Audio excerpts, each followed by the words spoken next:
Welcome back. Day 2 of HAR Wired. We are here. We are so happy to see you all again. Whether you were with us live yesterday or catching up on the replays with your morning coffee, we're so excited to have you here.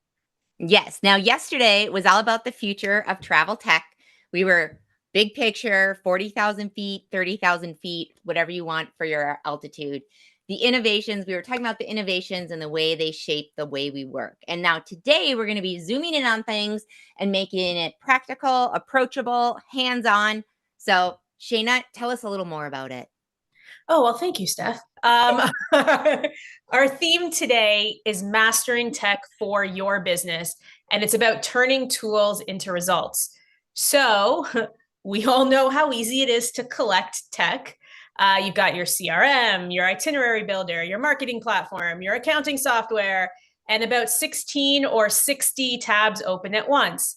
If any of you have ever spoken to Rita on our team, who, if you don't know, is the one behind the scenes right now with our wonderful producer, Juan, she is a tab girly. When she shares her screen with me, it's like looking directly at the sun. I can't look directly at it. It's tab fabulous. So with all that being said, today's sessions, we are here to help make all that tech work together instead of you working for it. So we'll look at how to build a tech stack that supports your goals, automates the boring stuff, and gives you more time to focus on what really matters, which is your clients, your creativity, your love of travel, and of course, your business growth. Our team here, also, we always say that technology should feel like it's empowering, not overwhelming, so that it's not about using every single tool that's out there. It's about using the right tools for you and the right way, and that's kind of what today is. Yeah, absolutely. And it's about helping you master these systems and figuring out which ones will help you drive your business forward instead of feeling buried in them. So whether you're just setting up your first automation or you've been building workflows since the dawn of Gmail filters, today is really going to be for you.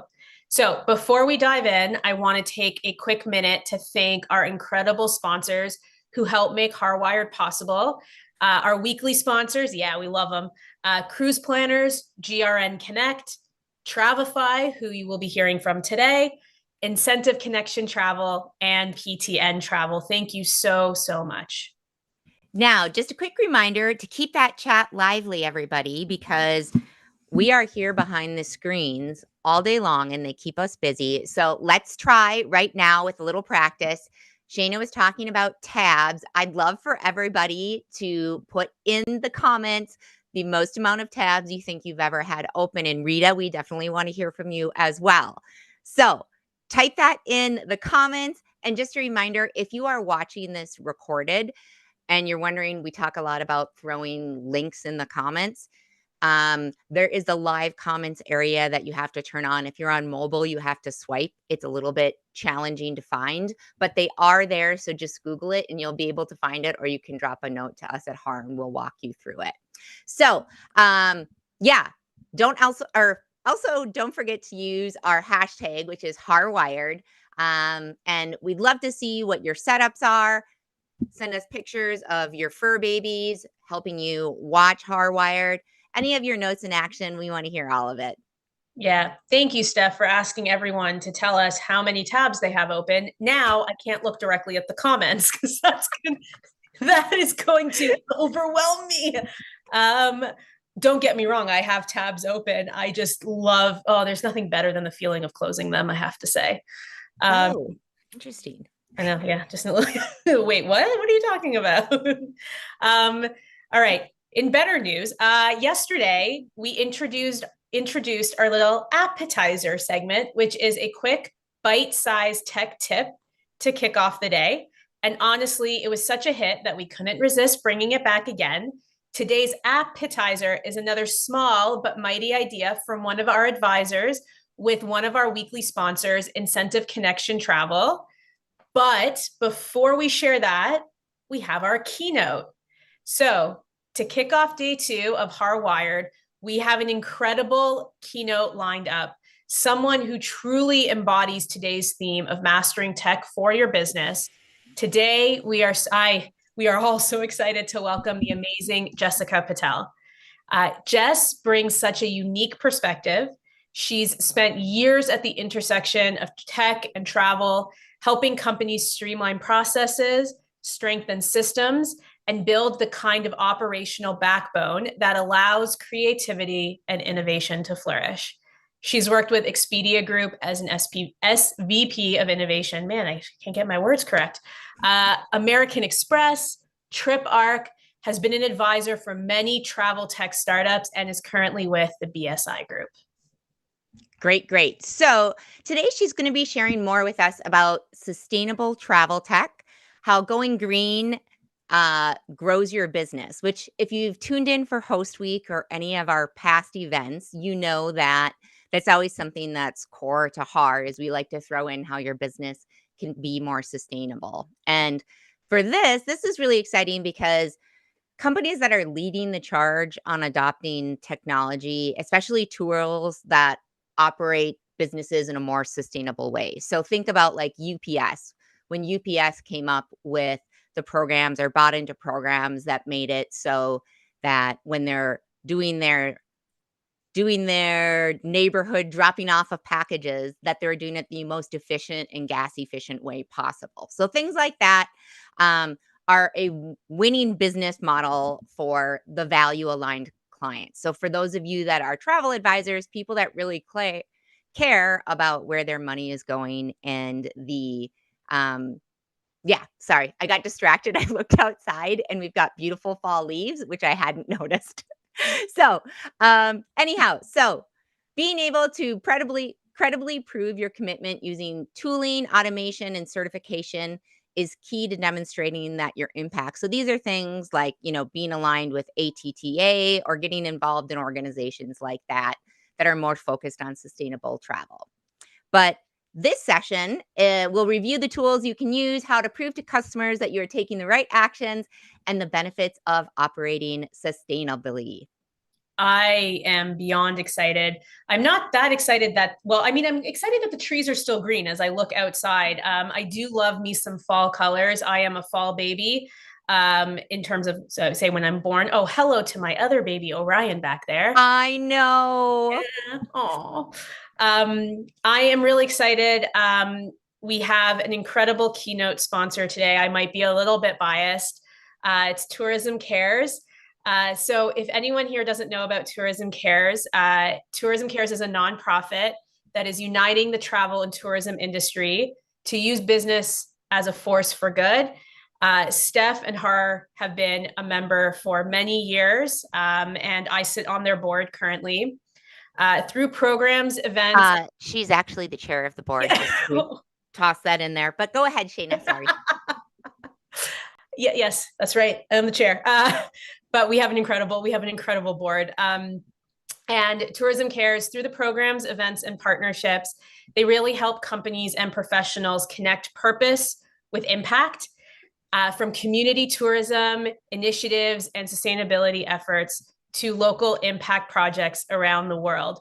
So we could not think of a better sponsor for this specific session. They're really helping our industry move beyond doing less harm to actively doing more good, and reminding us that travel has the power to change lives, both for travelers and the communities we visit. We are going to hear a very quick word from them. Then we'll hand it to Jess, a little appetizer, and then I will see you back here to introduce the feature session. So Juan, let's take it away. Hello, and thank you for joining us at Host Agency Review's HAR Wired Tech Week. Tourism Cares is so proud to be a sponsor of this important virtual gathering and thrilled to connect directly with you, travel advisors, who shape the journeys that matter the most. My name is Jessica Flores, and I'm the Chief Experience Officer at Tourism Cares. Tourism Cares is a nonprofit that works to advance sustainability for the entire travel and tourism industry, from tour operators and travel advisors to suppliers and destinations, by providing resources, education, and programming to create positive social, environmental, and economic impact for communities around the globe. As travel advisors, we know that you do more than simply arrange travel. You design experiences that help clients discover the world, connect with communities, and create memories that last a lifetime.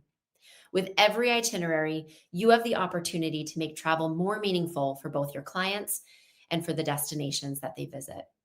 Tourism Cares is here to support you on that mission. Through our programs and partnerships, Tourism Cares provides tools and resources specifically designed for advisors like you to help integrate sustainability while offering clients richer, more authentic experiences. One starting point is our Meaningful Travel Checklist, an easy-to-use guide that you can share with clients before their departure to help them travel more responsibly. Many advisors tell us this tool not only helps prepare their clients, but also strengthens trust by showing that their advisor is looking out for the bigger picture and not just the booking details. When you're selecting suppliers, check out our evaluation guide for sustainable suppliers, a practical framework for choosing partners that align with your sustainability values and your clients' expectations. By using it, you're not only building itineraries with positive impact built in, but you're also future-proofing your business by partnering with companies that remain strong, resilient, and relevant in the years to come. And then there's the Tourism Cares Meaningful Travel Map, one of our most popular tools. This digital directory showcases more than 650 authentic, community-based, sustainable experiences from around the globe. It's a one-stop shop for sourcing organizations ranging from local tour guides and immersive culinary workshops to authentic accommodations and retail providers. By weaving these partners into your itineraries, you're creating trips that are not only unforgettable for your clients, but they also deeply are beneficial to the people and places they visit. For your own professional growth, Tourism Cares offers online learning, covering topics from sustainability marketing to understanding the basics of community-based tourism, all designed to give you practical knowledge and strategies to set your business apart. These courses are short, and they're designed to help you build confidence when talking with clients about meaningful travel. And if you're ready to take the next step, our professional membership connects you with a vibrant community of travel companies committed to meaningful travel. Membership gives you opportunities to share best practices, expand your network, and position yourself as a leader in sustainability. It's not just about what you learn, it's about who you connect with and how those connections can help grow your business. Integrating meaningful travel isn't just good for the world, it's what travelers are actively asking for. As an advisor, you can be the trusted voice who helps them do that, while also strengthening client loyalty and differentiating your services in a very competitive marketplace. I invite you to check out our website, tourismcares.org, and discover a wealth of available resources, events, and programming that are ready to help you on your sustainability journey. Again, Tourism Cares is honored to sponsor HAR Wired Tech Week and to stand beside you in shaping the future of travel. Together, we can make every trip a force for good. And now it's my absolute pleasure to introduce today's keynote speaker, a very good friend to Tourism Cares and former board member, Jessica Patel, who will be sharing insights on sustainable travel tech, how going green grows your business. Thank you. Hi, everyone. Good morning, good afternoon, good evening to the folks here at HAR Wired. It's an absolute honor to be able to keynote today's presentation, and thank you so much to Jessica and the Tourism Cares team for being today's keynote sponsor. So today I'm going to cover sustainable travel tech, talking a little bit about how making sustainable decisions helps to grow your business.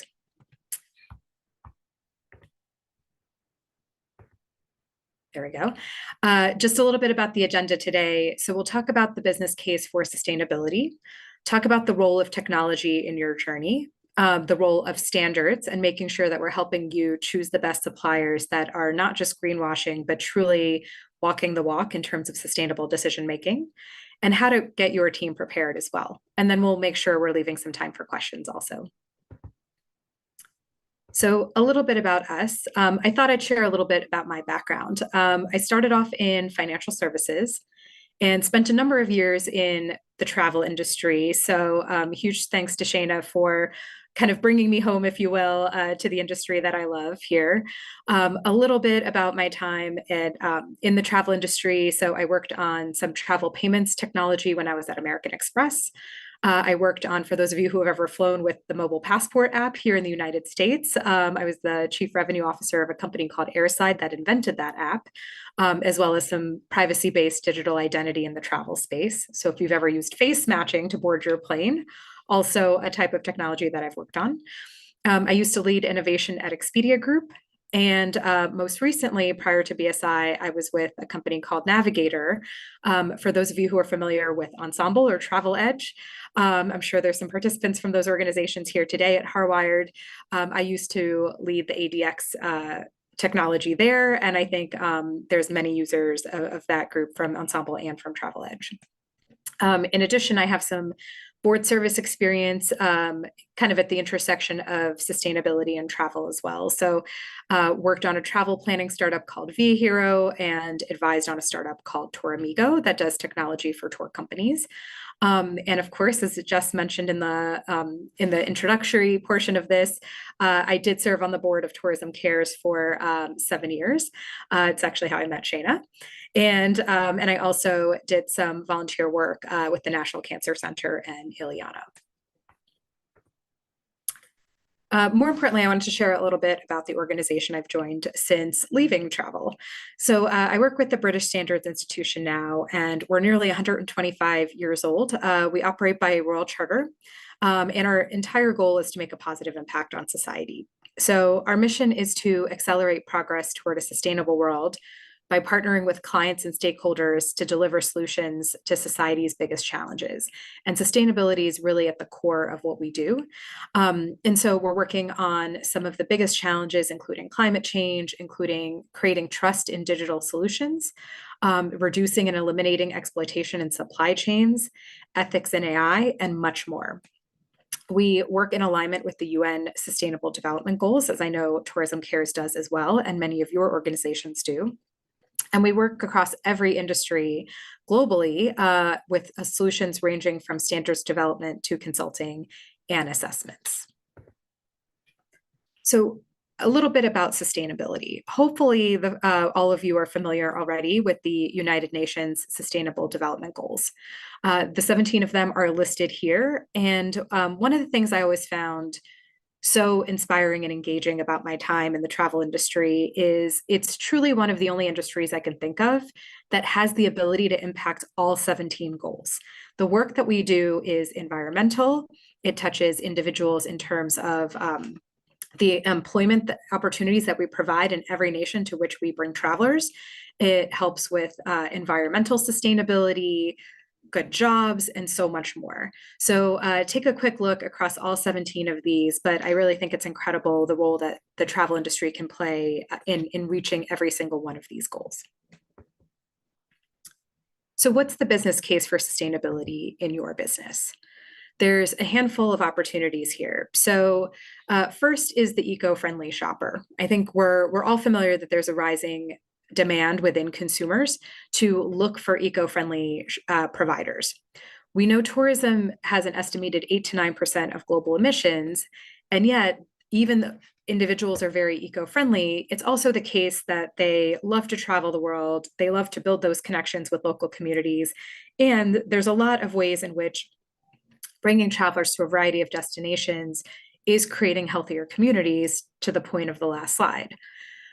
However, we also know 81% of travelers say that sustainable travel is important to them, according to Booking.com's most recent sustainable travel report. We also know businesses using carbon tracking tools report up to 15 to 20% reduction in emissions through optimized itineraries. And I think that's a great opportunity for many of you that are looking at your booking journeys and how you can be part of the solution. Then there's consumer transparency and trust. So providing clear sustainability data helps to build traveler trust.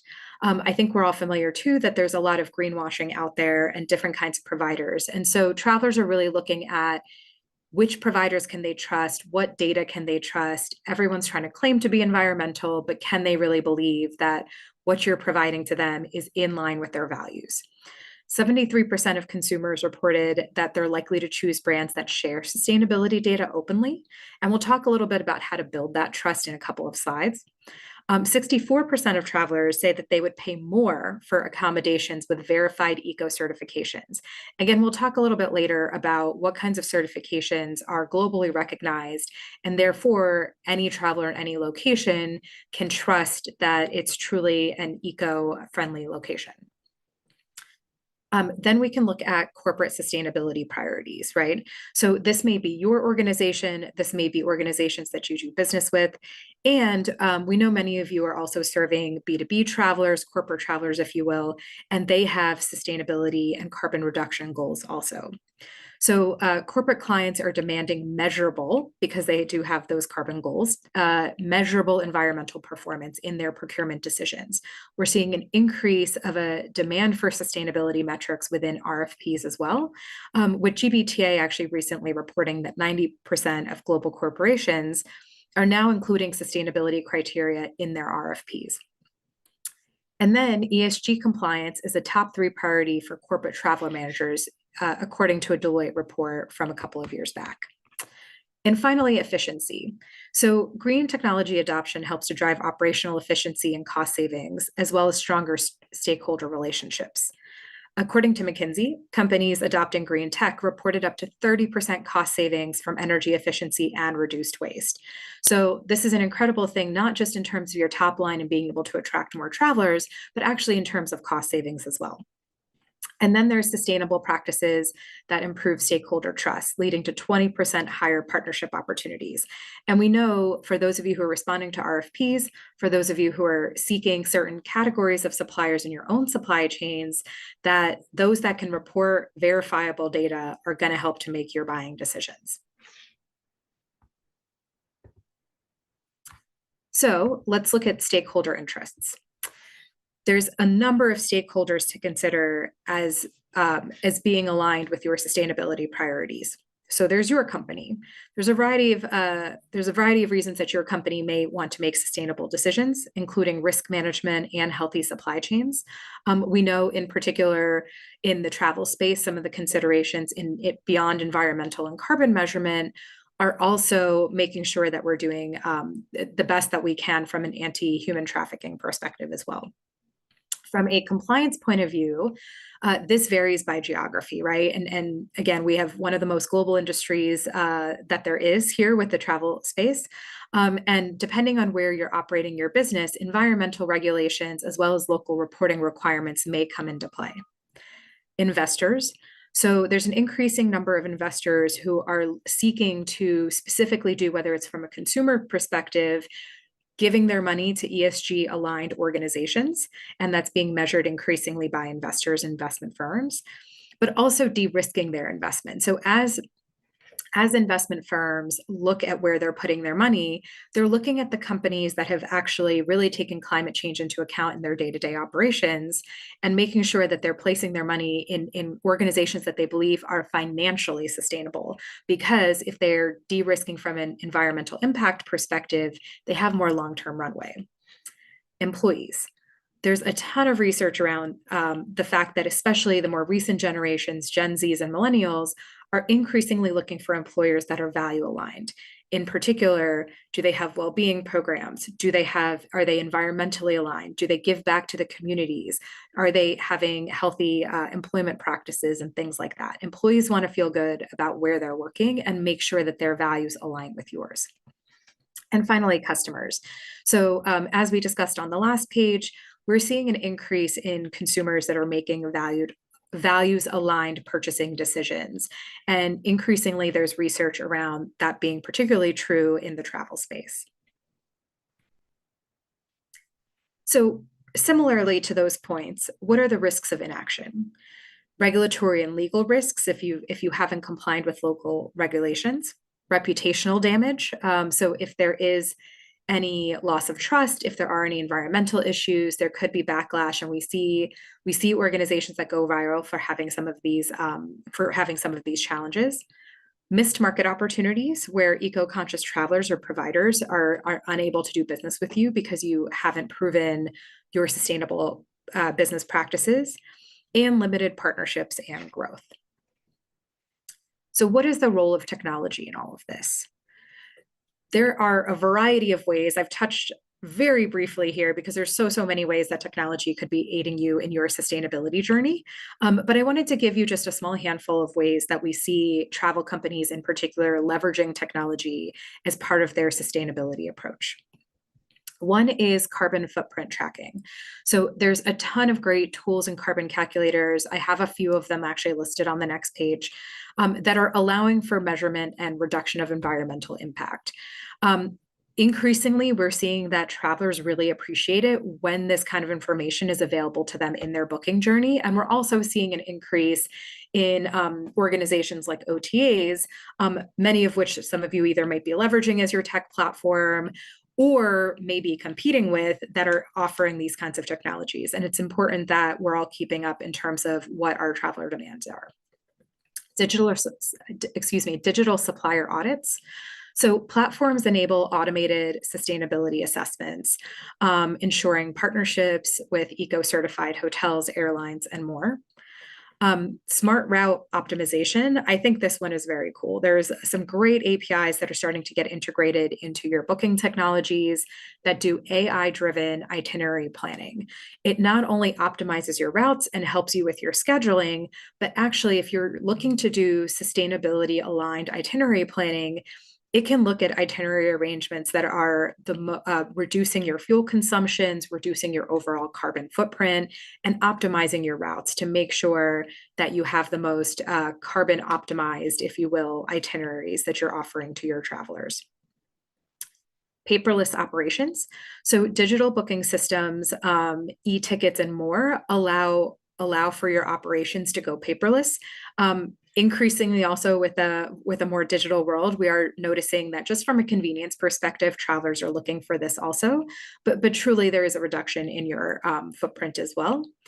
And finally, sustainability reporting and certifications. And so for those of you who are looking for alignment with any particular standards or certifications, ESG reporting and more, we find that companies that are certified against these are increasingly using technology in order to help them with that journey, whether it is tracking, reporting, automation, or just using digitally enabled kind of planning toward achieving these certificates as well. So here are some common tools and calculators. I think many of you, I particularly included a deep dive list of the carbon calculators, as I think that there's an increasing number of these, and probably many of you are encountering a wide variety. This is not a complete list by any means, but I thought I would break it down by types of travel. And you can kind of decide, some of these may be integrated into your booking tools today. Some of these might be ones that you choose to use in addition to your booking experience. So in the airline space, there are aviation-specific, widely used tools. What we recommend is it's not just a point-to-point calculator. It's super important that they're factoring in the routing, they're factoring in the type of aircraft, they're factoring in what type of fuel that aircraft is using. We know that airlines are starting to adopt sustainable aviation fuel, for example. And the class of service is super, super important here because, as you can imagine, the carbon footprint of a business class seat is very different than the carbon footprint of a coach class seat. Some popular ones here, the ICAO carbon emissions calculator, ATAG flight calculators, and some of the airlines offer them as well. The reliability here can vary because sometimes it's really it depends on how much transparency that they provide, and also what their kind of goal is around getting you to do carbon offsets or SAF adoption there. There's hotel and event calculators. And again, you want to look for one that is going to be super comprehensive. So not just what is the property and what is the location, but what are their property practices?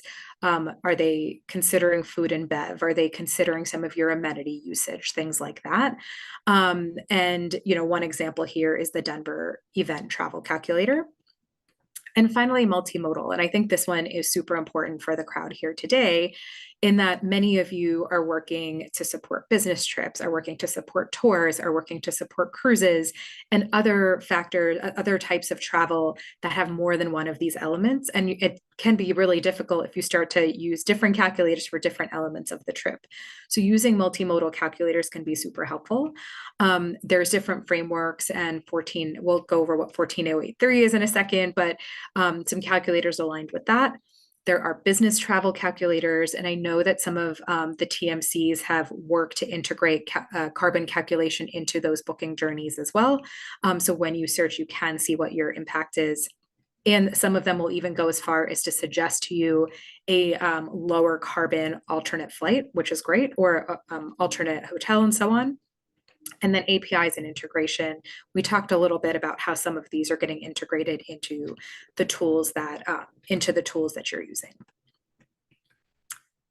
So what is the role of standards? So in terms of choosing your supplier, it's super important that you're looking for suppliers for your technology or for some of these capabilities that have a few of these factors, right? You want to make sure that they're credible. There's a lot of greenwashing out there, and it's super important that it's not just a kind of self-claim, but they're actually independently verified by a third party. There's a number of different programs you can leverage, whether it's ISO standards and schemes, whether it's a B Corp type framework or other shareholder driven frameworks, but it's super important that it's something that's going to be third party verified. So it's not just an organization that's making their own claims. Quality and consistency in how they're measuring, what their data sources are, and so on is also important.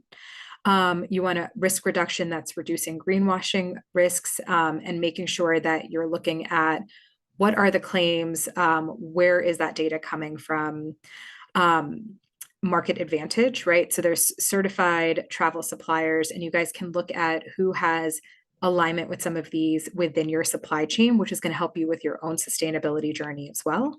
And then alignment with disclosure framework. So in the sustainability space, there's a number of different frameworks around the world. So it's really driven by geography and local regulation, but you want to make sure that the work that's being done is in alignment with one of these ideally globally recognized frameworks, possibly nationally recognized frameworks. But you want to make sure it's not just a kind of custom blend one, but something that's going to be broadly recognized. That way, all of your customers and all of your suppliers can connect to that work.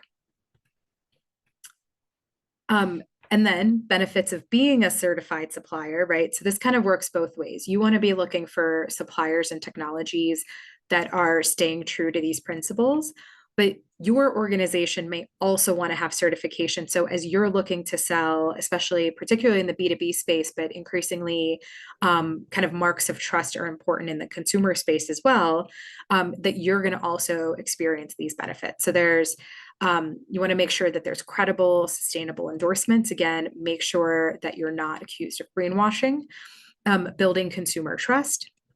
You're going to have a unique selling proposition. So, as the research we shared earlier in the presentation showed, it is the case that more and more travelers are looking for certified, validated, data-driven booking that's going to show their alignment with sustainable values. And then a visible, marketable asset, right? So, what we say here is be loud and proud about the fact that you're leading the way in your sustainability journey.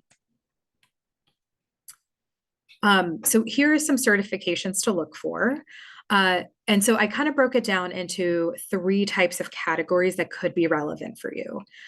In digital trust, if you're looking for a technology provider to do anything, right? This could be something sustainability related. It could be outside of sustainability, but you're just looking to automate your operations and operate more efficiently. You want to make sure you're choosing a technology provider who is reliable with your data, that is reliable with the access that they're going to have with your systems. Some of the types of internationally recognized standards, right? So an ISO standard is globally recognized by tens of thousands of companies around the world. Some of the ones that you might be thinking about are information security, privacy management. We in the travel industry have access to so much sensitive information, especially passport data and PII as we do bookings, business continuity. every kind of macro factor affects the travel industry, whether it's weather, whether it's geopolitical, things like that. So you want to make sure that you have your business continuity in place. And then, of course, with the increasing look at AI management. In terms of the carbon-related work, there's a number of standards that are helping organizations with carbon level footprinting, quantification and reporting of greenhouse gases, and work toward carbon neutrality. And so you want to make sure that you're either working with organizations that are aligning with these globally recognized carbon-based standards, or if you're on your own carbon neutrality journey, you may want to consider aligning with these standards as well, so that you do have a globally recognized mark of trust to be able to talk to your travelers about. And finally, there's a number of standards that are actually specifically for the tourism space. And so there are standards around sustainability management for accommodations, event sustainability, right? So for any of you that are managing travel for a large scale event or managing the event itself, 2012 one is great for anybody in the MICE space. There's recreational diving for those of you who are working on really specific types of travel. There's tourist services for public use provided by naturally protected areas, right? And so I think especially those of you in the adventure tourism space, looking at ones like this or looking at the sustainable good practices for adventure tourism itself. There's a variety of certifications. This is definitely an incomplete list. But the point is, because these are globally recognized and because we engage kind of anybody who's in this space is engaging experts from around the world to actually craft what goes into these standards, they're very reliable. And that's why they're globally recognized by organizations ranging from small business to Fortune 500 around the world. And it really helps you with that credibility factor. So I wanted to call out a few travel providers here. This is, again, such an incomplete list because I know so many of you are doing great work in terms of sustainability and green tech. But a few things that we've seen recently that we think are cool. The Lufthansa Group, so they're doing third-party verified carbon. And we know that a lot of the airlines are starting to adapt SAF programs and offset programs. Intrepid, I know Intrepid, our friends Intrepid are commonly recognized for their work that is very environmentally focused and really focused on healthy communities as well. They're working on carbon neutrality. I know they do a lot of work in terms of healthy employment and sustainability of community also. Marriott, and they've really been working on reducing the footprint with their hotels and adopting more carbon-friendly practices across all of their properties and chains.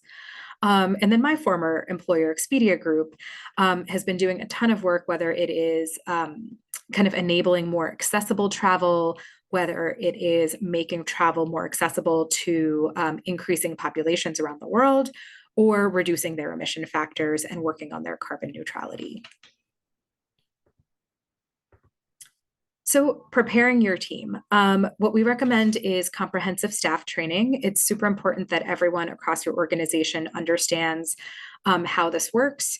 There's a little code for you here in the parentheses. For those of you that are interested in training, you are welcome to check out BSI's training on some of these topics we covered here today for 20% off. No, it's going to be on the HAR Wired website as well. Communication of green initiatives, right? So it's important that your staff not only knows it and can connect to it, but also can really communicate it to travelers, because this is a huge differentiator and we really believe that you'll win more business this way, and that you'll see that travelers are making really values aligned buying decisions, which may also increase your overall trip size. Fostering a sustainable culture, and it's great for attracting and retaining talent. And finally, enhancing the customer experience. I think for those of you who have ever been part of organizing or been able to participate in a trip where you can really connect, for example, the local culture to the traveler, the surprise and delight of that moment is incredible. And so, or just seeing how travelers feel about giving back to the community that they're visiting. And so there's just a lot we can do to create those surprise and delight moments, very much in line with our sustainability goals. So, in closing, I would ask all of you to join us in adopting sustainability as a business strategy. We really believe that sustainability will help grow your business, and technology is going to play a huge role in that journey. Actionable steps to sustainability. So small actions like auditing your suppliers, training your staff, and making decisions that are environmentally friendly will help move your business in this direction. And you're going to have an opportunity to lead by example and really differentiate your business in terms of sustainable travel as well, amongst making a positive impact on planet and society. So I'll leave you with this. We do not inherit the earth from our ancestors, we borrow it from our children. And I think this is extremely true for this industry. I think I've seen so many examples of multi-generational travel where a grandparent, a parent has had an opportunity to experience a destination. The ability to share that magic with their child and future generations is so important to them, and sharing that magic. All of you, I know, enable that magic, and it's super important that we are keeping the destinations that we love, that literally power our businesses, healthy for generations to come. So with that, I thank you all, and I will open it up for questions. Hello, Hey. my friend. Thank you so much. The chat's been going off. There's been a lot of fun. And for everyone that's in the chat right now, we did just add the link for BSI Group along with the code if anyone is interested. If you have any other questions for Jess, please feel free to send them my way. I will happily send them directly to her because we only have a couple minutes. But I did want to ask you, so we did a poll. Sorry if I'm looking at my other screen, it's because it's all over there. Sure. But we asked a poll while you were speaking. And one of the questions we asked during the chat was about, we wanted to learn if our audience, so all travel advisors, if their clients are asking about sustainable or eco-friendly travel. And 60% of them said their clients don't bring it up, right? And that's not to say that clients aren't interested in it, but they're not bringing it up to their travel advisors. So are there any tips that you could give to travel advisors to bring this up for their clients or to their clients to teach them a little bit more? Yeah, it's a great point, right? Somebody actually asked me recently, more and even my own personal consumer decision making, are you really more likely to choose X product over Y product because they've said that they have eco practices or they're using cleaner ingredients and things like that? And it was outside of travel, but I responded yes. So it may be the case that all of us, when we go to the store, for example, just to draw a parallel, aren't actively in the whatever soap aisle or something, look like we didn't go there specifically looking for the eco-friendly product. However, I think many of us, if we happen to see two products side by side and one of them has marketed the fact that they do have cleaner ingredients and that they are sustainably aligned, we're more likely to choose it. And so I'll kind of draw that parallel back into the travel industry to say, are the travelers proactively asking? I'm actually surprised that it's 60% that are not. I thought it would be lower than that, but they may not be proactively asking. Now, that being said, if you're looking at that survey data we provided at the top of the call, if you look at booking data in terms of where in a more automated booking journey they had an opportunity to say yes, you might see different behavior, right? And so I guess I would encourage all of you to proactively bring up the fact that you are doing sustainable practices, that they have an opportunity, and let it be their choice, right? So some individuals maybe don't mind, or maybe they're going to be they're shopping just on price first, or they're shopping on a particular itinerary first, and that's okay, right? Different travelers are looking for different elements. However, we do know that if you're proactively bringing it up as part of that kind of itinerary planning conversation, I mean, even from my own personal experiences, I may not think about it, but wherever a travel agent has offered for me to do volunteering on site or to do a cultural, like a really true cultural experience with locals and things like that, I am very bound to say yes. So I may not think about it. And this is where your expertise makes such a difference, because they may not know what they don't know, right? So they don't even know that they can be asking for these opportunities to do something in an eco-conscious way, to give back to the community, to choose a more carbon neutral hotel or an eco-friendly hotel. But given the choice, they'll probably say yes. And that's where I think your expertise is going to make a huge difference in what their decision-making is. Yeah, absolutely. We have to educate them. And then I think we're going to see more of you all getting questions from your clients. That is all the time we have. But if you do, please, if anyone in the comments does have any questions, please feel free to send them directly to me and I will get you some answers from Jess. No problem. Jess, I cannot thank you enough. This was fantastic and please come back soon. Absolutely. Thanks for the opportunity, Shayna. Yeah. And thank you, everyone. Enjoy the rest of HAR Wired. Bye. Thank you. Thank you. And Juan, let's jump into that APPetizer. Hi, I'm Sherry Weber with Scenic Wanderings Travel, an affiliate of Incentive Connection Travel. One app that I'm using in my travel business is Travel Joy. Before I found Travel Joy, I was drowning in spreadsheets and emails, really struggling to keep everything organized. With multiple trips at all phases of the trip planning process and clients who wanted clear, concise, quick responses, I knew there had to be a better way, and that's when I found Travel Joy. With the ability to have all aspects of a client file with customized workflows, Travel Joy allows me easy access to any detail I need at any time. Whether I'm sitting at home in my office or traveling on a cruise ship or sitting in a hotel lobby, I can now access specific client information, communications, payment details, proposals, invoices, and itineraries all in one place. Now I create beautiful customized trip proposals that don't just look good, they help me move the trip through the booking process. Clients can approve the proposal and Travel Joy will automatically create the invoice and accept the payment authorizations to whatever specifications I have set within the settings, all with a simple click. And the best part is, if the client doesn't take the appropriate actions in a timely manner, Travel Joy, through their automations, will follow up with them for me. And it doesn't end once the trip is booked. With the Itineraries app, clients have access to their complete itinerary with all documents and vouchers easily available on their smartphone. The automation and streamlined communication give me the peace of mind and freed me up from the nitty-gritty admin work, giving me the ability to work this business instead of the business working me. Travel Joy can help make your day smoother and your client connection stronger. It's been a game changer for me and my travel business. If you want more information on Travel Joy, go to their website, www.traveljoy.com. Have a great day. Hello, I promise I'm only back for a little bit and then we're going to jump right into the day. We are going to start off right with our feature sessions today. So remember, we've got 4 30-minute feature sessions.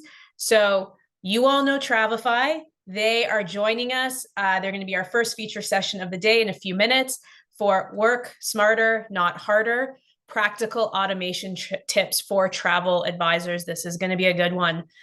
This session will walk through practical automation strategies for client touchpoints, follow-ups, and back office workflows, showing you how simple changes can save hours and strengthen client relationships. You will leave with easy, actionable tips you can apply right away. Those are my favorite kinds of sessions. But before we dive into Travefy's session, we want to take a moment to thank our feature session sponsor, Packy, for supporting today's programming. Want to know more about what they do? They've got a quick message to share before we hand things over to Travefy. Cheers today too, everyone. Hi everyone, my name's Chelsea Keenan and I'm a travel advisor just like you. I own my own agency, PAC, Planning Adventures with Chelsea Keenan, and I create itineraries and custom trips for people all over the world. Now, every itinerary is different, which means what every client has to pack is different. How many of you have clients that come to you during your final itinerary meeting? You've created this gorgeous, stunning day-by-day itinerary. You have all their hotels, transport, excursions, and the first thing they ask you, what do I pack?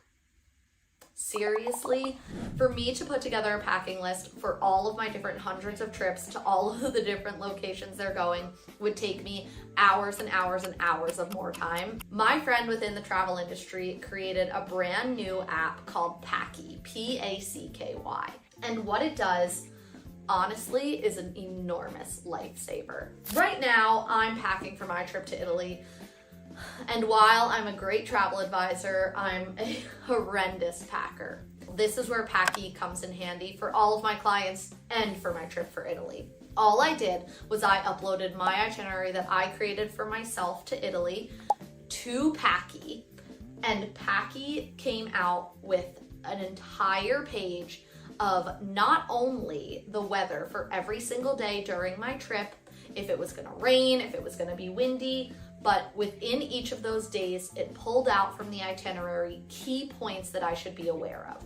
For example, if I had a boat day on a day that was supposed to rain, or if I had a really fancy dinner on a night that was supposed to be a little bit brisk.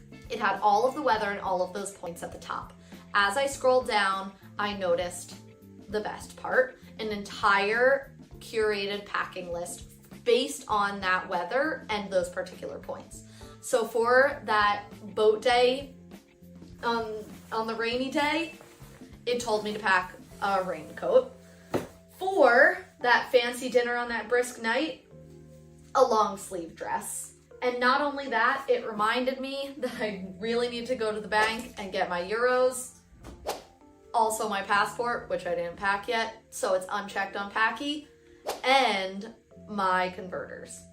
Now, the greatest thing, in my opinion, about Packy is for all of us type A nerds, it has little check-off spots so that as you're packing everything, you can check them off, and there's a progress bar to show how far along in packing you are. You can add custom things to that packing list. So can your clients if they want to pack an extra number of shirts. You know, Susie, who's going to Paris, needs to pack those 5 extra dresses. So she can add the 5 dresses right in Packy and be on her way and not bother you for a second of your time. Packy is also fantastic because, like I said, how many times have clients asked you for the packing lists that you don't have the time to create, but you really, really wish you could because you know it's an incredible added service to them? Well, now with Packy, it takes 30 seconds to upload your client's itinerary for it to pull out all of those key points and spit out that packing list for them. I heard of Packy and the first thing I thought was, wow, I can actually increase my service fees because I'm adding an incredible extra service to my already great planning services. I know I can't pack for my trips or send my clients on their trips without Packy anymore. So what are you waiting for? Take the stress out of planning and try Packy today.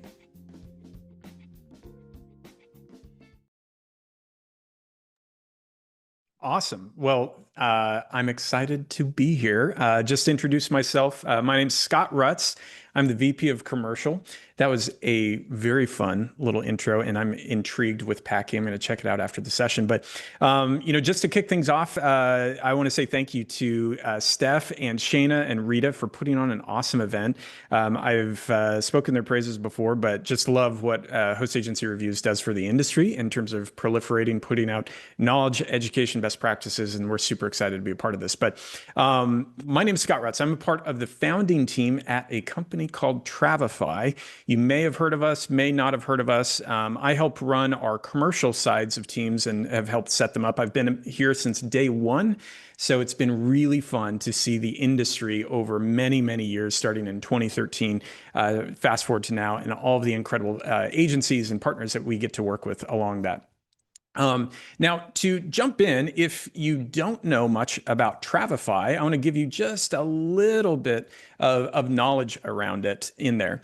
And, 30 seconds of context that will help make better sense of the session that we're going to jump into here shortly. Now, whether you're an independent advisor or growing agency or mega host, we love partnering to support you with providing you world-class technology to help you grow your business. And we've been at this since 2013, so we just love working in the industry, love working with travel advisors, because ultimately our goal is to make you look awesome.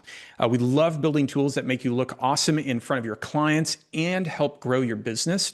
And this is really evidenced by, shout out to Host Agency Reviews, their annual survey last year, where based on advisor rankings, we ranked #1 in 3 different categories of itineraries, client forms, and advisor-focused website builders. So we're super excited about that. And what it meant for us is that was voted on by advisors, the lifeblood of our business and stuff. Now, how do we help you look awesome? Well, a few things. Now, there are a lot of startups out there, and many you'll hear from during Tech Week this week. But as I would say at Travify, this isn't our first rodeo. We've been around since 2013. We've built deep relationships and partnerships across the industry. to help deliver this goal of helping you look awesome and grow your business. And we're trusted by over 30,000 travel businesses worldwide. And so a few things of how we do this, how we accomplish this. First, we help you stay organized and run your business. And best of yet, Travefy helps grow with you along the way. Now, part of what we do is we want to bring you the best suppliers, integrations, and content to make it really easy and to make you be able to provide better, higher quality documents and information and experiences to clients. But that segues into, we really help deliver a really premium client experience. And we're going to be touching on how you can do that best practice-wise within Travefy and within CRM, your daily business, regardless of what system that you use that way. But the last few areas of how we integrate so that you can connect with different things within it. We really strive to build those connections with the suppliers and the technology and the connections that you need so that you can work more confidently and more efficiently. And that is what we're here to talk about today during this session, is around automations and how we can help leverage these how you can help leverage these in big ways and small ways within your own business. Now, a little bit about this in terms of automations. There's a lot of buzz out there around AI, and it's an incredibly powerful tool, full stop. However, I would venture to bet automations can help you more quickly scale your business and scale your client experience, save you time, and work more efficiently in ways that AI can't, just with smaller investments of time and effort on your side. And so understanding what tools work for what purposes is a big part of this conversation. So AI is hugely important to leverage in parts of your business, while also automations can't be overlooked if you want to scale your business. So with that being said, let's kind of jump in to a little bit more content in here. So one of the things that I like to define is what we're talking about, because knowing in terms of the session and the webinar today, there are a lot of things in terms of people that are joining us that might be new to the industry and may not have a ton of background in business process or technology. So I like to define these things. And so what I'm talking about is with automations, Zendesk, a customer support software, has a really helpful definition around sales automation acts as a digital assistant, helping salespeople manage repetitive tasks that need to be done in order to have a smooth workflow. So really important, really acts as a digital assistant in the background, helps you do repetitive things that need to be done, and it really helps smooth out your workflow overall, just to recap that. Now, a data point in terms of supporting why automations are helpful, McKinsey, a global consulting company, put out a stat that automation could help deliver or increase productivity by up to 40% within your business. Now, the one thing in my own experience here at Travefy is that percentage is actually unlimited depending on how you are applying or deploying automation in your business. And so we do certain things at Travefy in terms of customer support or onboarding with customers that, because we're utilizing automation, we can actually scale to an unlimited factor to support our customers and support our users because we're using automation. So that's where I think this stat is kind of a starting point to what you can do with that. But ultimately, knowing there are new advisors and veteran advisors on the session today, it's good to kind of take a step back and understand, why does this matter to you? So for a new advisor, automation is going to really help you professionalize what you do and get organized and look more professional in front of clients. But then it also really helps you improve your client experience, or CX for short, as I would describe. So that's around new advisors, just really helping streamline what you do, feel more confident, more professional in what you do. But for veteran advisors, I talk to so many that they have huge books of business. They don't necessarily want to grow their business more. They want to better manage their existing portfolio and existing roster of business. So it's going to help you stay organized, help you better manage your business. But then also for advisors that are still looking to grow and scale their business, automation becomes the bridge that allows you to build the business and build your revenue and profit enough so that you can hire a virtual assistant, or so that you can hire additional sub-agents if that's your goal, to grow your agency or grow your team in there. So it's a really powerful tool. But one last thing I always like to do is really to zoom out even further of, why would you even make this time investment and work investment and financial investment, is really zooming out to think about your why. Why are you doing this? What's in your life? Why do you get up in the morning? Why do you burn extra hours growing your side hustle into a full-time travel business? Why do you invest more time and money to be more efficient? And maybe for you, it's career ambition. Maybe it's building business, from the ground up. You love building things. That's me. But for me, my why is my 3 girls and my wife. This photo is actually from last week. We were on fall break with our kids. We took them to the Blue Ridge Mountains in North Carolina. Shout out if you're in the area there. It's beautiful, absolutely beautiful. But it's a reminder of my why. I want to be more efficient and do great things at work so I can be more present and more available for my family so they can depend on me as a dad and as a husband. That's my why personally. So that is always helpful so that you can kind of keep context and keep things in perspective of why you are making these investments along the way. Now, one thing that we can talk about is I want you to think about, and feel free to throw it in the chat. I don't think I can see the chat, but feel free to share any of those comments in there. But what's one task, if you thought about it, what's one task you wish you could automate in your daily business? Because I want to help you start thinking about some of these things, because I'm going to walk through a lot of practical tips of how you can do this in your own business and how easy it is to start small and start layering up some of these automations to work progressively more and more efficiently along the way. So think about that. Now, during the session today, I want to talk about 3 different areas of automation that we can really unpack some different ideas that can really impact your business with that. And so these ideas will revolve around automating client touchpoints, 2, nurturing clients and leads, and then 3, different types of business side automations that can work to propel your business forward or business operations in there. Now, some of these might sound a little complicated, but many of these are easy and are easy to set up within a CRM, and that you can find basic versions of, whether it's in a Travefy or another CRM that way.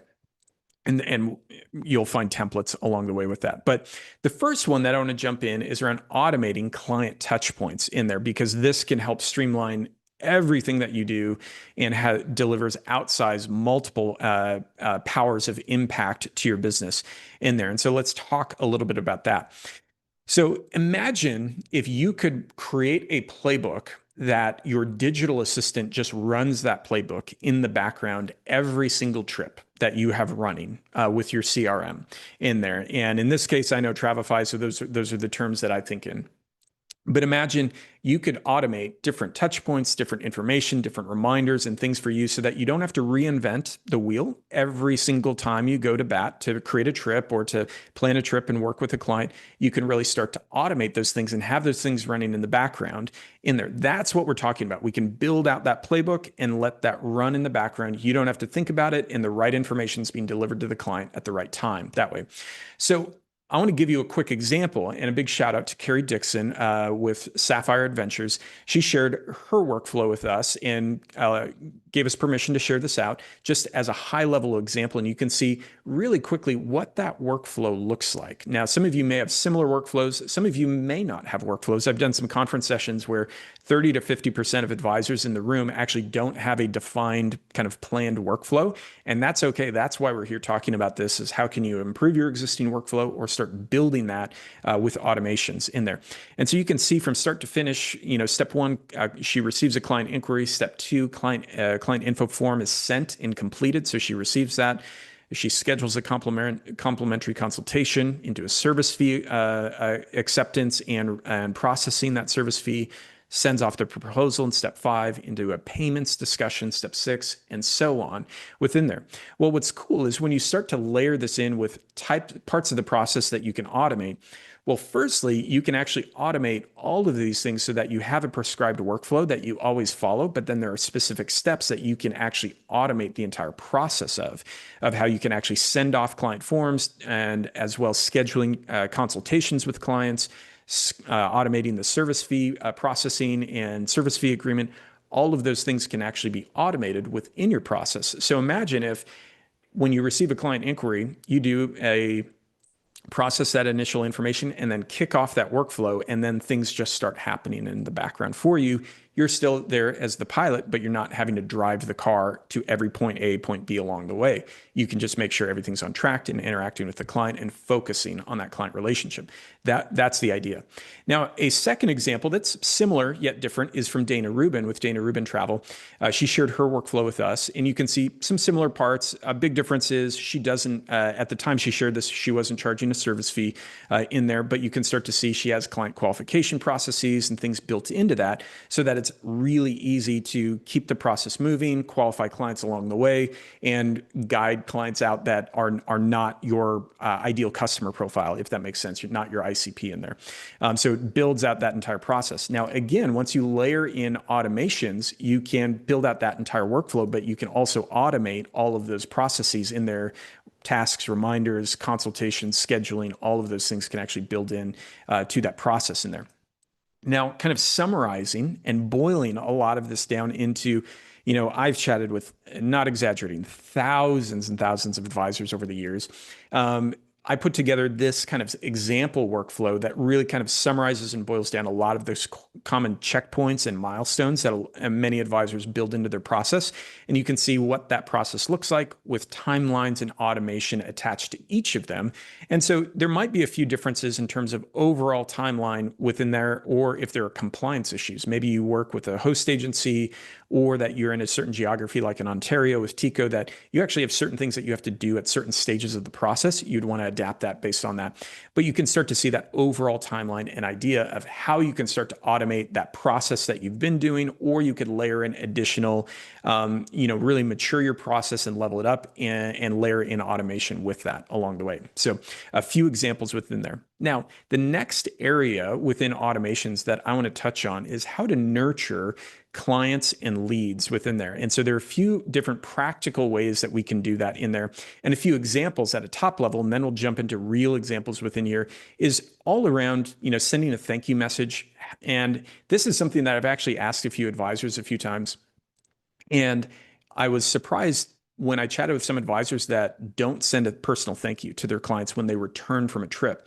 And think of, in the day and age of technology and AI and online travel agencies like Expedia and Booking.com that, are trying to scoop up as many customers as possible, the pure reminder of the human connection that you have as a travel advisor with your clients, that personal thank you message is invaluable.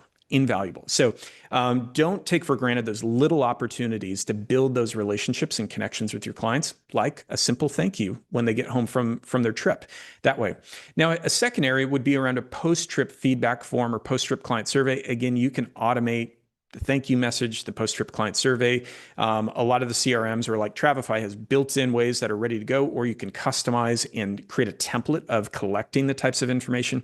The reason I like the post-trip client survey is for a few reasons. A, you can automate it, so it doesn't take any additional effort. But then B, if you're Midwestern nice, like I am here in the US, you don't want to ruffle feathers if you don't have to. And there is frequently stuff that happens on your client's trip that doesn't end up being a big deal, but it was friction. Maybe a transfer is late, maybe there's confusion at the hotel, and it wasn't bad enough that they wanted to reach out to you, but it's good to give them an opportunity to share some of that information so that the advisor's aware of any of those issues with their suppliers along the way.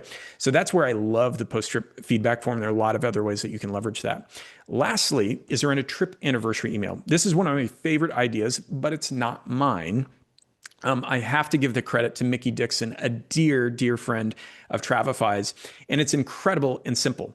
The whole idea around a trip anniversary email that can be automated is that you very simply just resend the itinerary to the client 1 year after their trip and include a personalized message just saying, hey, thank you, Mr. and Mrs. Smith. I was just thinking about this trip that I got to send you on last year.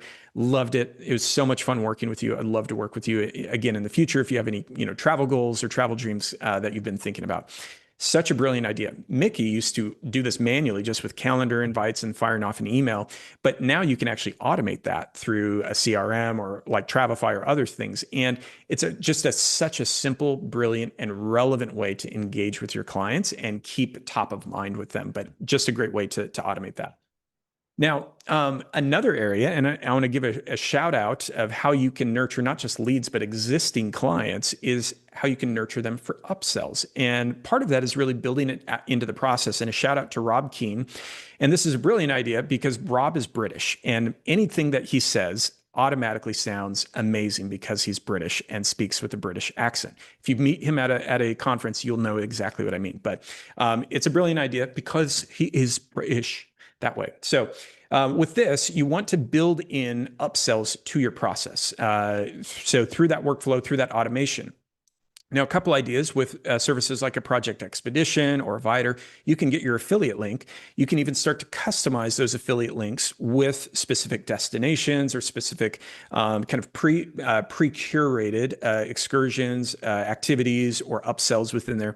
And that you can build those into your automation so that the client can click to see more, click to view more information on that upsell opportunity, but then they're tagged with your affiliate link. Now, there are lots of other options that Rob shared with me around like wish lists and destination specific links, but this is a really powerful way to continue to always be offering the upsells because you can't close what you didn't offer along the way. Key sales rule in there. So you always want to present those upsell opportunities, and it's even easier to do that when you naturally build it into the process, into a relevant touch point, so that those upsells are sending, 30, 60, 90, 120 days out, wherever you think is most relevant for the type of trip that you're building. And then you could even include some of those while they're in trip, in destination that way. So really great tip from Rob. Now, the last area that I want to touch on within here is really around some of the business side automations and workflows that you can do. And there are a lot of different ways that you can do this, like kicking off automations through automated invoices or payment reminders or things like that. And there are a few different areas that are really helpful to look at. One of the things that I would think about with this that I see advisors really work well at is thinking about different types of automations or workflows for different types of trips. When I chat with Disney-focused agents, they have a very tightly specific focused workflow with different timelines and deliverables that they have to do along the way.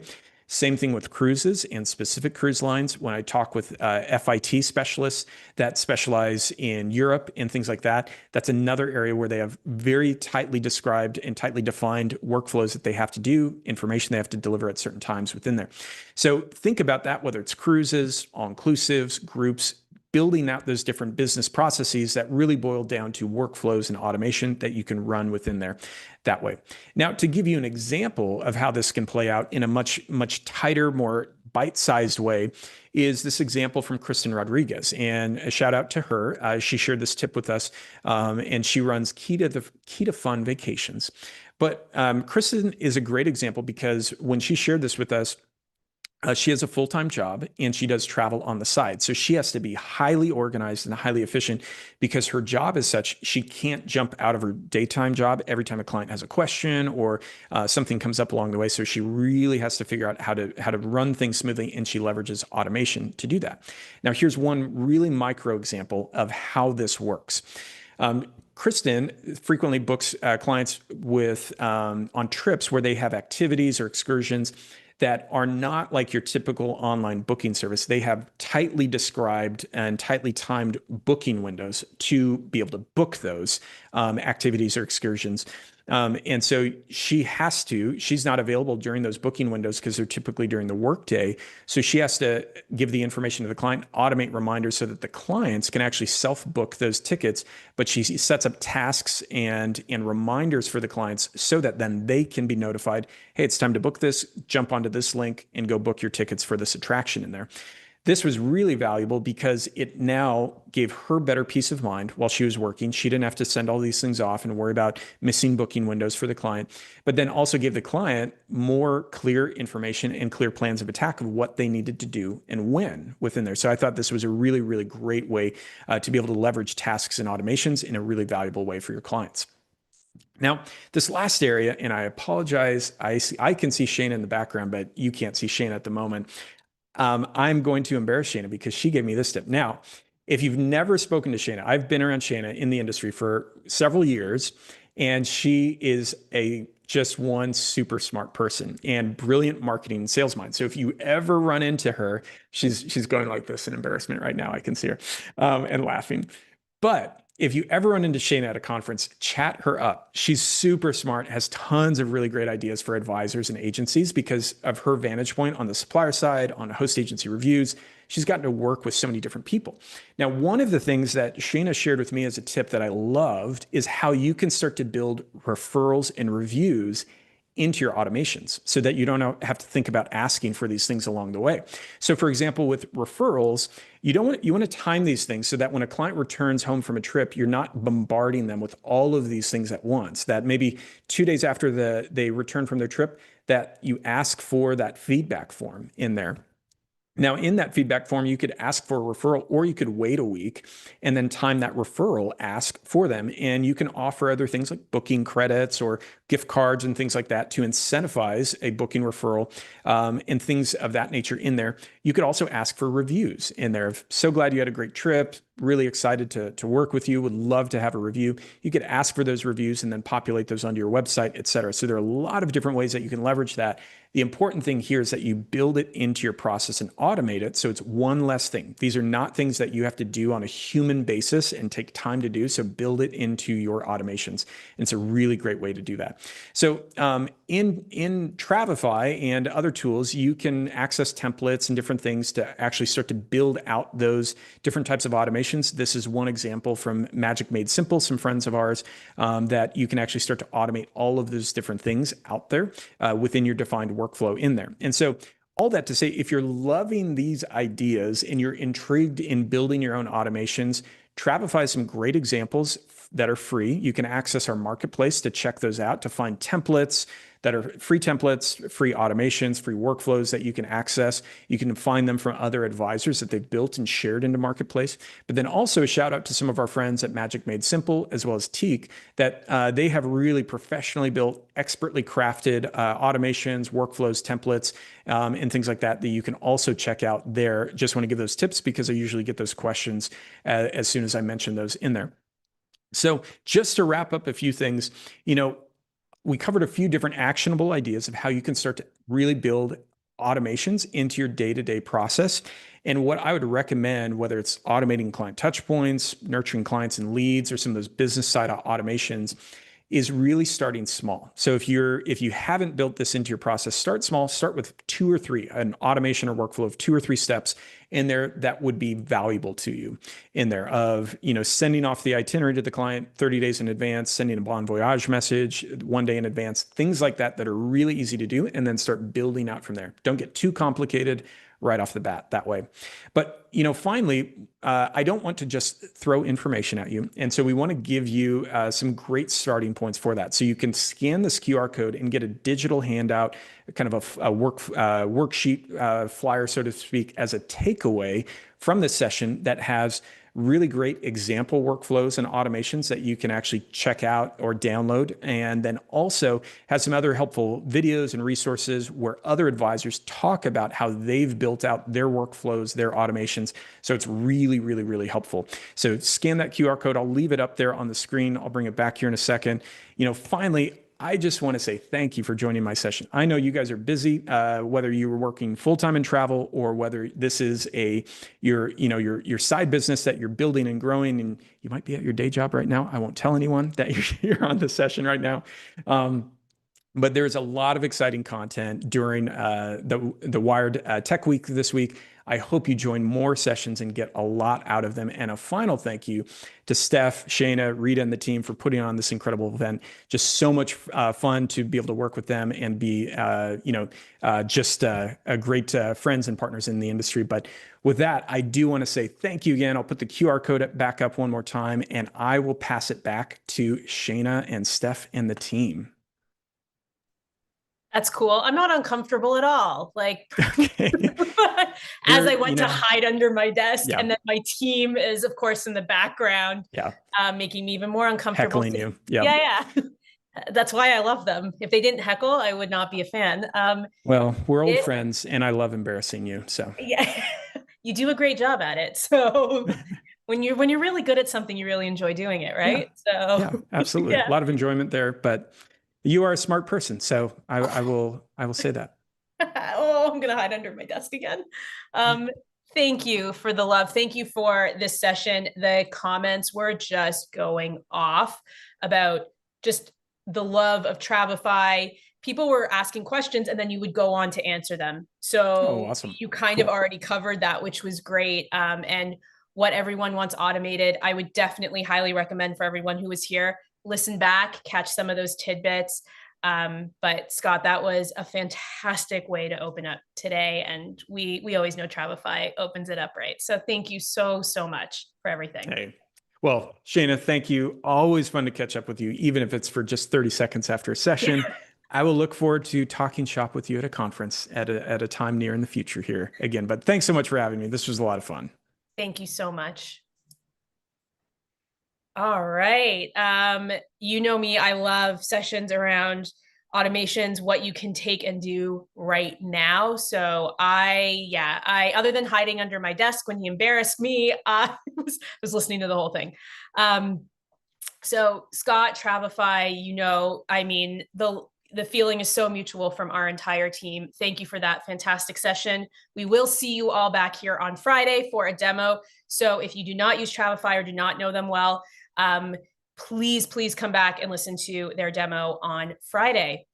So up next, we are going to be shifting gears a little bit from automation to your online presence, which is also incredibly important because let's be honest, your website does much more than just sitting there and looking pretty.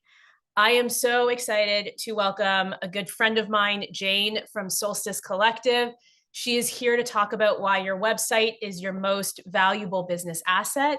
She's going to share how your website isn't just a digital storefront, it's the foundation of your brand, marketing, and revenue growth. And in this session, she'll explore how to maximize its value from building trust and capturing leads to turning visitors into loyal clients. And because I haven't spoken to her in a few weeks, I want her to join me on the screen right now. So Juan, if you will. Hello. Hi, Shayna. How are you? Oh, I'm doing wonderful. How are you? I'm great. It's so nice to see you. I haven't seen you in like probably a couple months. Oh, I know that's not right. But that's why we have these events and I get to see everyone, selfish me. But that's how I like to do it. And everyone else gets to meet you. I'm really excited. We've got so many of our regulars and then so many wonderful new advisors that have joined us. Are you ready? I am. We had to do a little thing. So my notes are kind of in front of me. So if I look a little crazy, I'm looking down and up and down and up and using two hands. So. Oh yeah, I look at my other screen all the time. So I totally understand. And I'm so excited. I'm going to give you the floor. And thank you so much for joining us today. Okay. Thank you, Shayna. I'm so excited. And Jane, if you could share your screen. Yes, perfect. All right, I will leave you to it. All right, thank you. Bye. Hi, everyone. Thank you to Host Agency Reviews. They've been such a great partner over the last couple of years. We're so excited to be a part of the travel industry and honored to be a part of the inaugural HAR Wired, the HAR Wired Tech Week. So thank you for having me again. And I'm really excited to share with you why your website is your most valuable business aspect. I know that a lot of people may find websites overwhelming or, you have had a website built, but you haven't touched it. So I'm here to help you learn more about how you can work your website to be a business asset. So a little bit about me. I'm Jane Elzinga. I am the founder of Solstice Collective. We are a website design and strategy studio. We began in 2019. I'm actually a travel advisor as well. So I know everything about the industry. I started in 2018 in the travel industry and then started my own luxury travel agency in 2021. And the beauty of having both of the businesses is they've actually started to blend together. And I have created so many different travel advisor websites. So I really would love to share some of the challenges that I've come across personally or that we have found for like through our clients. So without further ado, yeah, I'm doing two screens, so they're a little tricky. Sorry.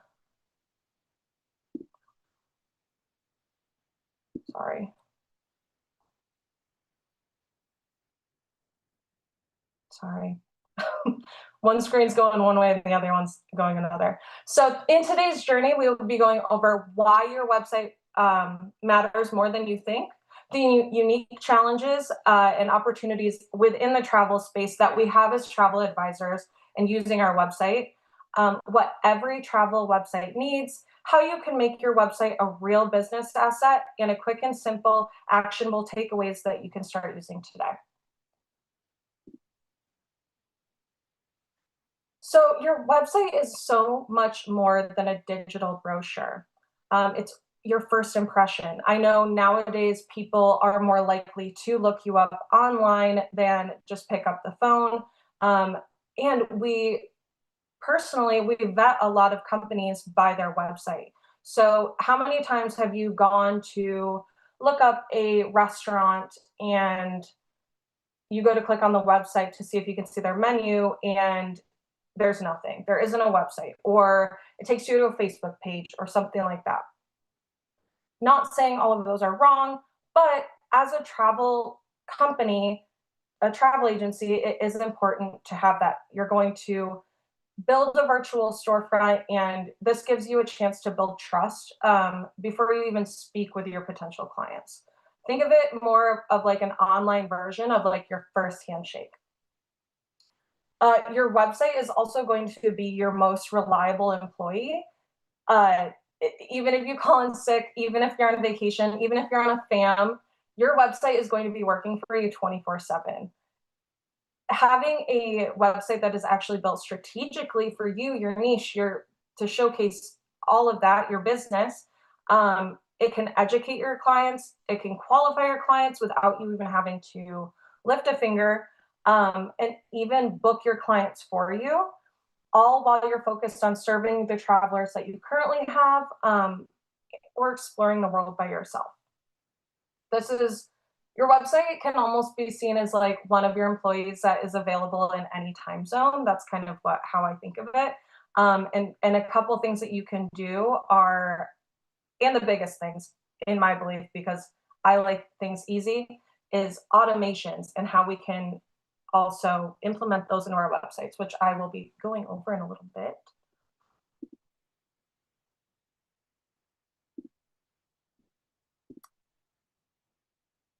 So let's be honest, websites can be overwhelming, especially if you don't particularly think that you are extremely tech savvy, which I think that people are more tech savvy than they really think.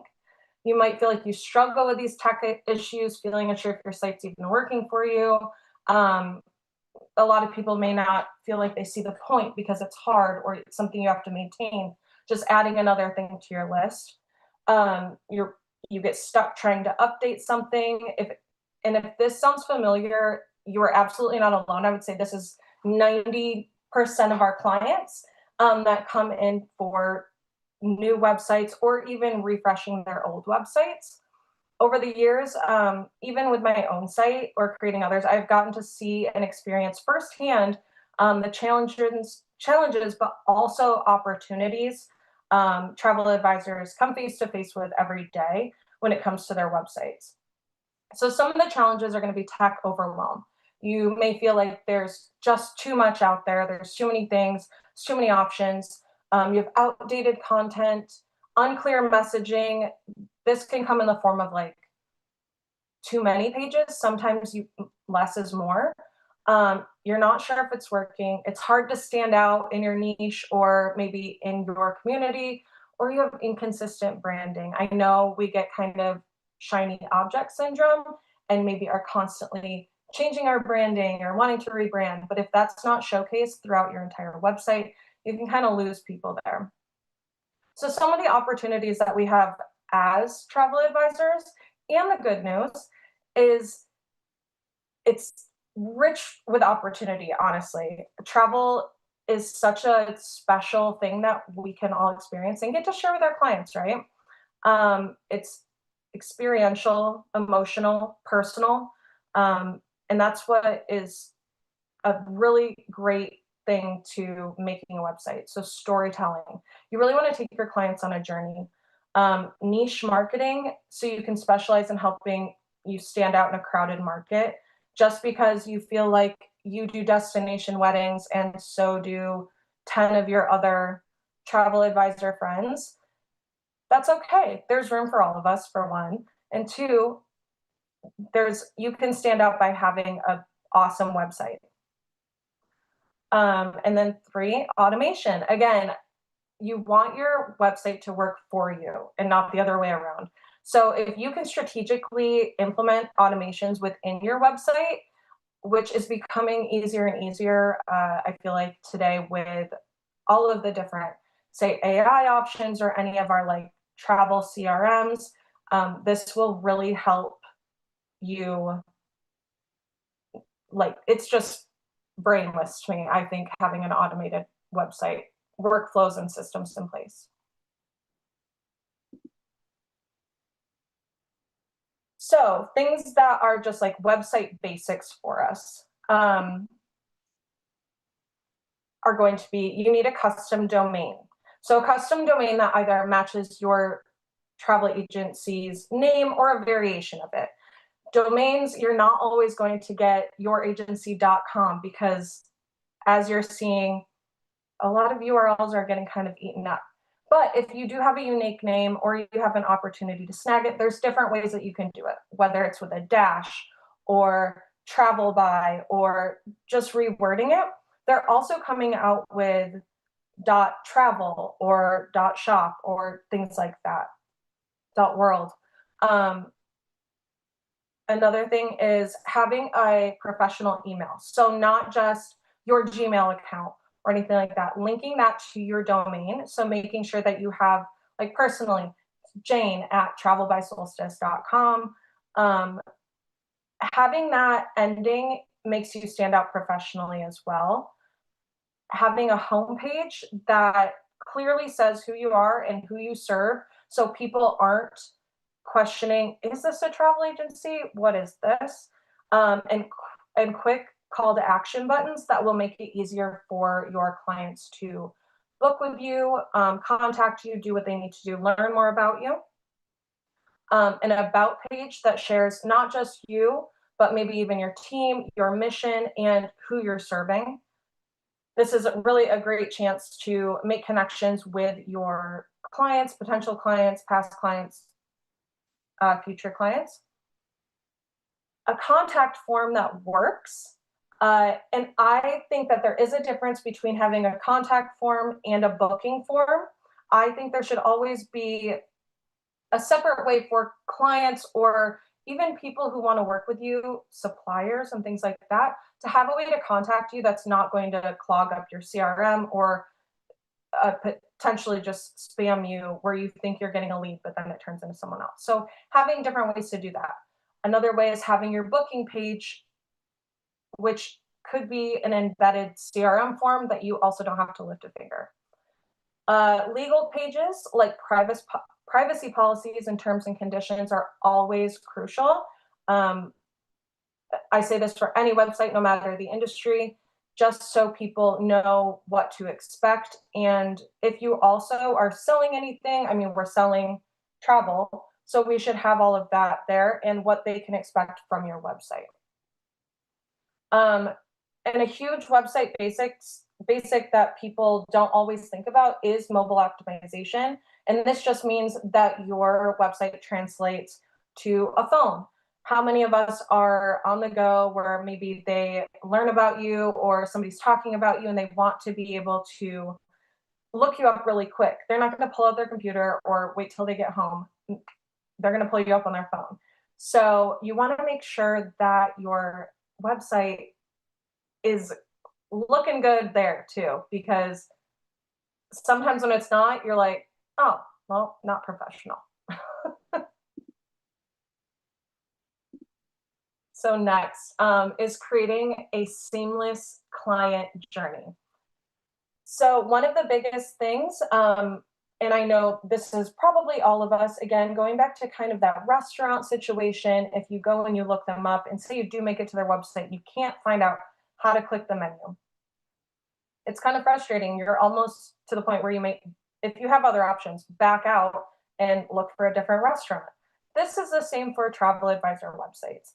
If they are coming onto your webpage and they cannot contact you, they don't know who you are or what you sell, or they're ready to book and you make it hard to do, they're likely going to maybe find somebody else. No more than 2 clicks should be to contact you. And before that, going back, showing up in your niche. Advisors who show up clearly in their niche attract better leads. So if you are a luxury travel agency, your website should exude luxury. It should use words that are seen in luxury travel. If you specialize in romance travel or honeymoons, destination weddings, that should be very apparent. If someone is looking specifically for a destination wedding and there's nowhere on your website that you do destination weddings, they might be a little hesitant to reach out. Same with like river cruises, group cruises, things like that. Your site should reflect that, not through just the wording, but also images and tone. Images also meaning that they're clear, they're not blurry. If you're a luxury travel agency or any travel agency, you should always have clear and upfront photos. Keeping it current. Your website should stay up to date. If you look at a website and you can clearly tell that they have not updated their website since the early 2000s or even 2010s, this is sometimes, I mean, people will be like, are they even still active? This can come down to blogs too. If somebody hasn't posted a blog in 3 years, are they still in business? Because it's easy for that to happen. So those are some of the things. And thinking of how often you should update your website, I believe seasonally you should go through, especially I know kind of now we're coming to the slower season with the holidays, slower season for booking. Before wave season, making sure that your website is good. But if you don't have time to do it seasonally, whenever you can, or yearly, or this is your business too. So whatever works for you, just make sure that it stays up to date. So how can you turn your website into a business asset? From static to strategic, think of your website as a system, not just a page, not just a brochure. You want it to educate, automate, and qualify your leads without you having to do that.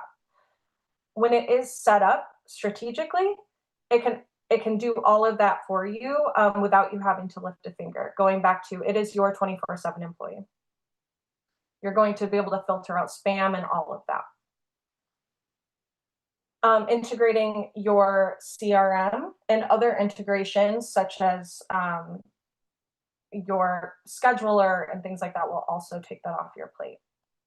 If you use tools like TravelJoy, Turn, Travify, Vacation CRM, there's so many other CRMs, you can embed a lot of those booking forms as the form or links straight into your website. That will make it even easier for you. Instead of someone reaching out through a contact form and then you have to send them a form or add them into your CRM, a lot of these will automate these steps for you. And then you can even build workflows into that. But you've probably already learned about those with the other CRMs or with the CRMs. Whatever you can do to make this just a seamless journey for both you and your clients. This creates a lot less friction and more professionalism. Email marketing connections. You can also use your website to build your email list and stay connected between trips and stay on top of their mind. This is super helpful for when you are traveling and you're like, oh, I don't have time to send out happy birthdays or any of that. If people are interested, they can come to your website, sign up for your email thing, and you can schedule those ahead. Those will also help nurture some leads. SEO basics. So using, again, we talked about this, using words that are familiar in your niche. It doesn't have to be super complicated. You can use words to search for like luxury, Italy, honeymoon planning, and this will be something that people may Google and you want to be the first one to pop up. So I would use luxury, Italy, honeymoon planning instead of custom travel experiences, because yes, some people may look that up, but that's not probably going to be their first thing, especially when people are on the go and they're on their phones. Using blogging as storytelling. So again, bringing up blogs. Blogs can also be an organic, helpful way to also boost your SEO because you are using words and all of that. So that will help you show up online. It also keeps your website active. That is another way to keep it, again, active and showcase your expertise. Some ideas are sharing destination guides, sharing sample trips, or even personal travel stories.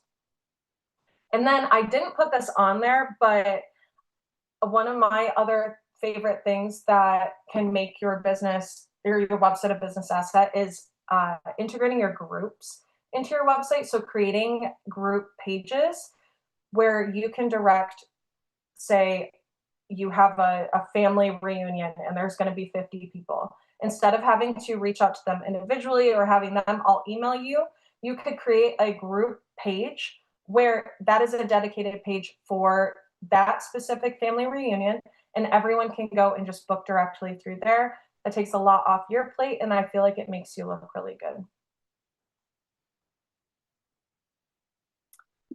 Okay, so my homework for you, I guess, would be a website action plan. So how can you immediately today or through the end of the year, keep your site current, consistent, and client ready? So I'm hoping that everything we went through made sense, and it's looking a lot more obtainable, and you're feeling a bit more confident, because I don't ever want your website to be scary. That's one of our biggest things at Solstice Collective. We always want to educate our clients along the way and have them feel confident to manage and edit their website without having to be nervous or anything like that. So one thing you can do is set a day to audit your website quarterly. This will keep your site current and consistent and client ready all year long. Trends change, things change. So just reviewing that. Simplifying your booking paths. So this could be you get a new CRM and they come out with a new feature, making sure that you can put that in. Add one blog or update monthly, even less, even quarterly works. Check and make sure your policies, so review your terms and conditions, your policies, disclaimers, and everything for clarity. And then integrate your CRM or your scheduling calendar. So just make sure that your timing is right. The amount of people that we have met that are like, oh my gosh, I didn't realize that I still have my calendar set for my availability on Fridays. And that's just one thing that is just always added to your to-do list that you never get to. So I feel like these are 5 easy things that you can do regularly to keep your website on track. So I'm going to leave you with your website is the future of your digital presence. So your website evolves as your business evolves. Your website is never going to be truly done. I'm going to be real with you. It's constantly changing, especially with the travel industry. Things are constantly changing, new trends, new technologies, and things like that. Don't let your website become stale. It's a living part of your business, and it's not just a one and done, one-time project. And once you get familiar enough, this should be easy for you to make simple changes and make it feel fresh. It's not just somewhere where people find you, it's where they decide if they trust you. Again, it's like a virtual handshake. When you treat it as if it's your most valuable business asset, it will always serve you in ways you never imagined. So I think one of my biggest things was when I did realize that I could add automations and integrate my CRM. That was like life-changing for me. You're telling me I don't have to get a contact form that could be spam, so I have to make sure that it's not, and then I have to reach out to them, and then they reach out back, and then we schedule. No. Once your website has the integrations that you need, or it's just a smooth process, it is so life-changing. And then with that, I'd like to thank you for joining me. I'm sorry if I went too fast or too slow, but congratulations on learning a little bit about your website. I hope this makes it easier. And thank you for joining me and showing up for your business.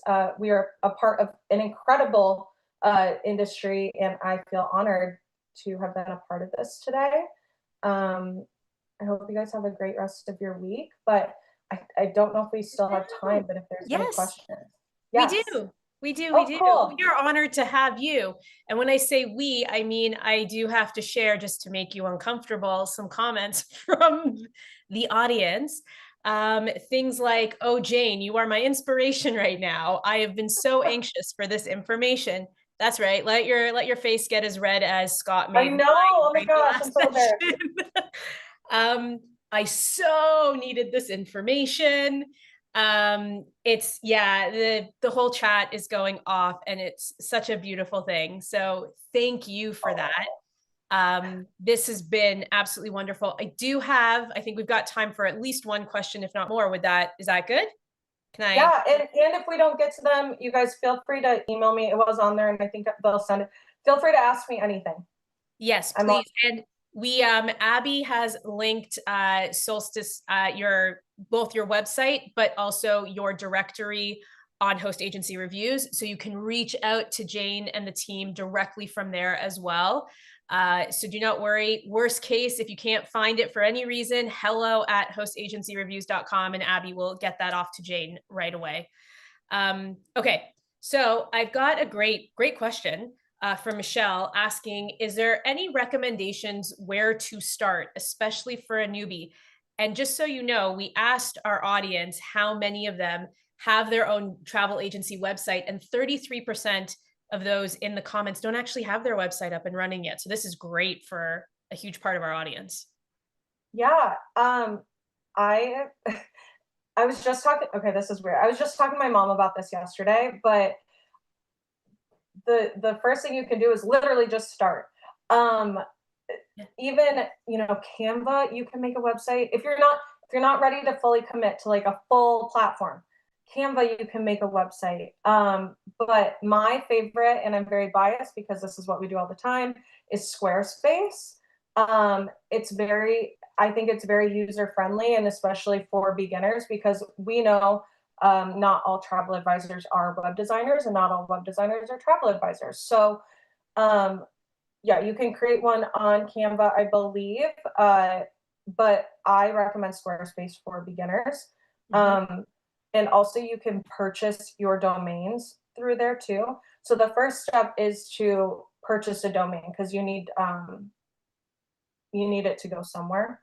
So I would say purchase a domain and then just go from there. But I recommend Squarespace. I feel like it's the easiest. Yeah, absolutely. I do have another question from Michelle as well, saying, Michelle, I love you're going to focus on accessible travel. I just have to personally from myself. Thank you.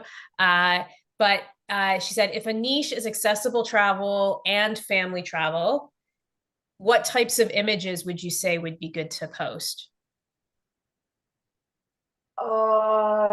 I mean, I know on Unsplash or even in Canva, you can just search accessible travel, and you should have so many that pop up. It's great advice. I know this for a fact. So my husband owns a company he's a recreational therapist for people with special needs. So we also do a lot of stuff with accessible travel. So I just know that from experience. Unsplash, you can type in accessible travel, but I don't know. I can't think of something like specific, but I would think like, I don't want to be like offensive. I'm trying like to word things, but like wheelchair. But I think that I like the Canva Splash. I like using these programs where you can use their imagery, search the words that make the most sense in terms of your niche, whatever your niche may be. For Michelle, it's accessible and family travel. We have people where, you know, it'll be luxury, it'll be adventure. That would be mine personally. But I think that to use those programs where you can freely use these images to really show people what you're doing, I think that to me is the best advice, because getting your own content can be very difficult. Yes, keywords. And I just think like how many pictures of plane windows can we handle, you know? So I think also getting photos of people, especially in the accessibility too, it makes everyone feel very included. And I think it's a big deal, showing diversity and accessibility travel too. So I also believe that putting images of people, stock images, make sure you have free ones that you can use. But having images of humans is a really big thing that resonates with a lot of people. And I feel like if your website feels more personable too, they're more likely to book with you. Yeah, absolutely. Yeah, for me, I think if your website doesn't very easily from the get-go talk to what you do, you really confuse the person looking at it.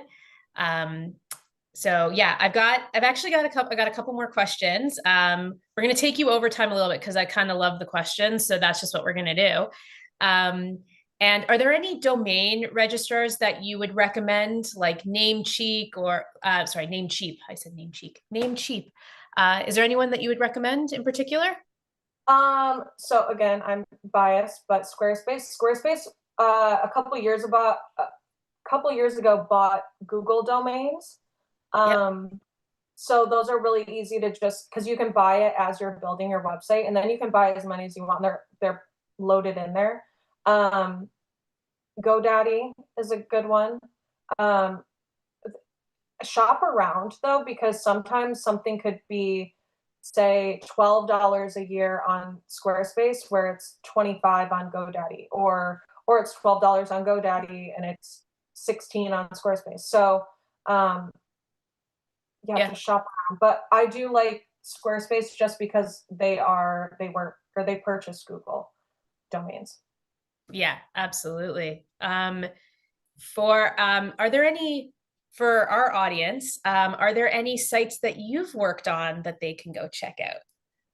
Oh yeah, we have a lot. I don't know if I'm like allowed to. You are. I just asked the question, so you are absolutely allowed to share, unless your clients don't want you to share, but you can absolutely share. Yeah, and if anybody wants to email me, I can send our portfolio list too. So because I'm thinking off the top of my head, but let's see.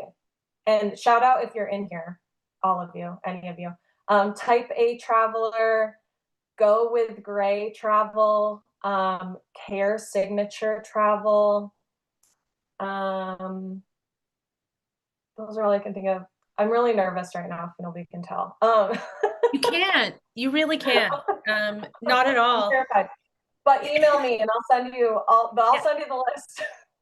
Yes, and it's please. On our website too. We have some. Yeah. Testimonials that you can click on them. Yeah. Please go check out the directory. It's under travel technology software on HAR. Like I said, Abby's already linked it, but go on the website. You can see all the information. Her website is there, everything. I do have another question, if that's okay with you. Sure. Okay. So how long do you recommend that a booking form is? We all know that the the easier you can get somebody to fill something out, submit it, the more likely they are to convert. So do you have a recommendation on that for what's on your site? So I would say it depends on your niche, for one. So, and it depends on your business. So your business is your business. But I think if you are trying to capture leads quickly, you shouldn't ask the nitty gritties just yet. So unless you're going to need them right away, but you shouldn't need to ask like everybody's passport information or anything like that. But asking the basics, lead, traveler name, dates you want to travel, where you want to go, budget, XYZ, just the simple stuff that will help you. And then I recommend having the next thing, the next automation automatically schedule you a call. And that way you can get the bigger details. But then separate from that, having just like a different contact page just for non-travel, non-booking situations, just name, email, message. That's what I would have for that. But for booking, I say get the details that way that you can set yourself up for the call and you're prepared. I completely agree. For the website, when they are working with Solstice Collective, do you help with color schemes and logos, or is that something you want the agency to come up with first and then you would help build from there? Yeah, we prefer for you to have your branding completely done, but if not, we have people we can recommend too. But we prefer that that's done. If you have something that's already kind of built out, we can absolutely help with finalizing any of this stuff. But as long as you have a logo, we're good to go. Amazing. Well, on that, I want to thank you so much for joining us. This session was amazing. I am going to bombard you with screenshots of the comments when I email you later today. And it's so lovely. Thank you to everybody who's commenting and just loving this up. It makes all of us so happy. And please know that we share that with all of our speakers. Jane, it was such a pleasure. So you ripped off the Band-Aid, you've done it. And we are so lucky to have you. Thank you so much again for joining us. Oh, I miss you. And thank you, everybody. I can't see the comments, but I appreciate all of you. I'll talk to you soon. Yeah, we do too. We love the love, and we love pet photos. So if you haven't sent us your pet photos, please do. Hello at hostagencyreviews.com. We will be sharing them later this week with our whole audience. All right, so to keep the momentum going, our next session is all about making your tech work smarter and not harder. It's actually one of my favorite sayings. I always say, instead of the work hard, play hard, I like the work smart, play more. So I love how this is leaning into it. I am so excited to welcome Jake Peters, co-founder and CTO of Fora Travel, who I think you all know and love. He is here to talk about unlocking efficiency, how to build a smarter, leaner tech stack. So we're going to hear from Jake on ways to simplify your workflow, eliminate inefficiencies, and free up time to spend on work that drives your business forward. Whether you're just starting out or fine-tuning your setup, this session will shed light on how to leverage the latest tech to power and accelerate your business. All right, I hand it over to you, Jake. Well, there we go. Always a little Zoom snafu. Thank you for having me here. I'm really excited to be here to talk about what we're building at Fora. Some people in the industry have heard we have a platform. We'll talk a little bit about more what that is and what we're building. And then we'll have some time for questions. So let me make this bigger. So the focus of this talk is going to just be about how the tech that we have is really aligned to help our advisors sell more efficiently and be more efficient travel advisors. We have people at Fora who do travel advising full-time, and we have people at Fora who are part-time advisors, meaning they have other stuff going on in their lives. But the incentives are aligned to enable, for both of those groups, people who want to be more efficient in the work they're doing. So we very much view technology as something that will help a full-time producer scale without needing to grow as big of a team or to reach new heights. and someone who's trying to incorporate travel advising as a component in like a, amongst a set of things that they're doing on a freelance basis or as in conjunction with another job, take up as the right amount of time possible by being efficient. So we talk a lot about at Fora at this better equation in travel. This is something one of my co-founders, Evan, came up with, which is really about the connection between advisors, all of you, travelers, and our supply partners. And so that's really how we think about building everything we do here at Fora is for these three audiences. We started really as a host agency building tooling for our advisors. I mean, that's our primary user base. And so even before we had a portal, we had a lot of Google Sheets and we had technology and training for advisors. This is where we started and what we're still in the middle of building, integrated portal for advisors to do their job from anywhere efficiently, assisted by AI. We have a portal, which I'll show you in a minute on some slides that you can use from your mobile phone. It has a complete set of functionality that includes a booking platform for hotels, now workflow enablement tools, client communication tools, and soon a robust set of AI features to enable you to do your job better. I'm actually currently at Fora's live forum. It's our annual advisor conference. We have 650 advisors here and about 250 suppliers doing speed networking. This morning, I gave a keynote where we launched our latest feature, which I'll show you in a minute. It's called Bookable Quote. So this is the first step that we're taking to extend this technology to the traveler landscape. So really thinking about how advisors and travelers connect, getting us off of the sort of email back and forth or texts on how to book things with bookable proposals. And then we're also tomorrow, I'm going to be talking with our supply partners about all the things that we're doing for our suppliers to help them distribute. We think of Fora as a distribution channel at scale, helping our travel partners bring their best inventory to us, and then helping them solve their sort of occupancy problems or sales challenges. In return, creating ways for advisors to be able to discover this content to bring it to their clients in an efficient manner. So this is sort of this flywheel. Move the slide forward. Okay. So our all-in-one solution portal has a lot of stuff in it. We launched Portal in June of 2022, so it's about 3 years old.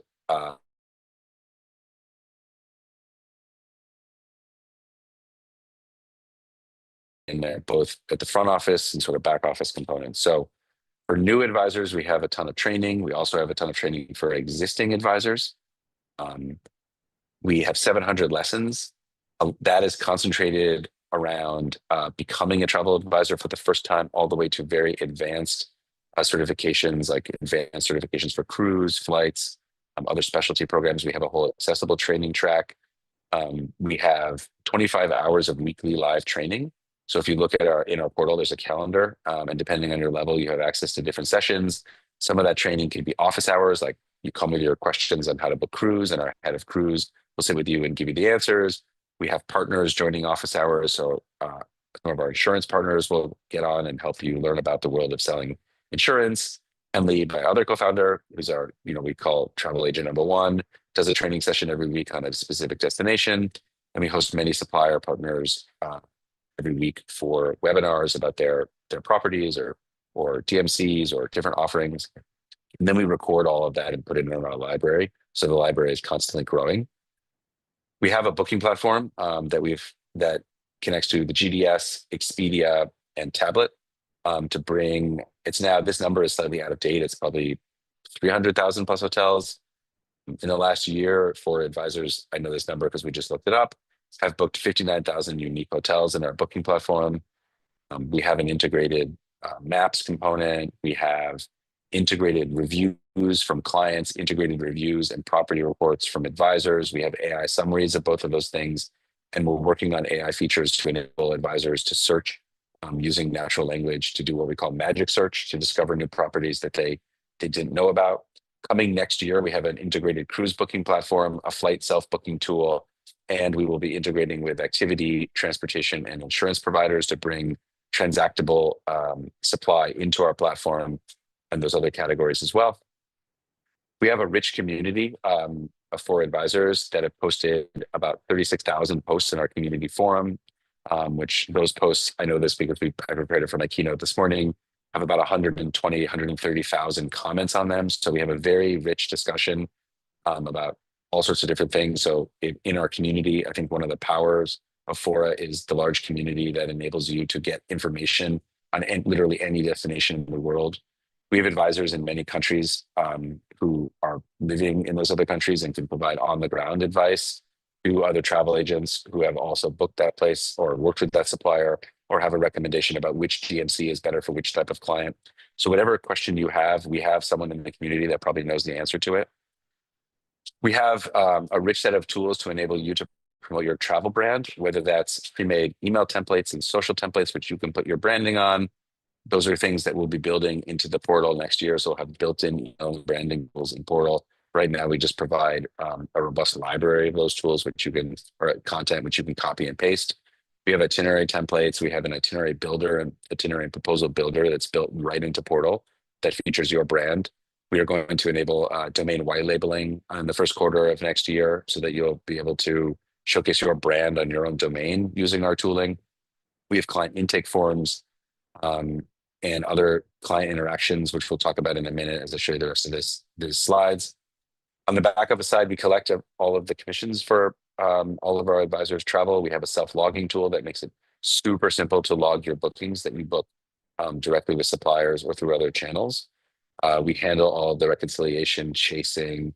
As we all know, we have to chase commissions to get paid for the work that we did and sort out any reconciliation errors, like something we don't get paid the right amount. We handle that. It's a full white glove service, and you essentially get your payment at the end of the day.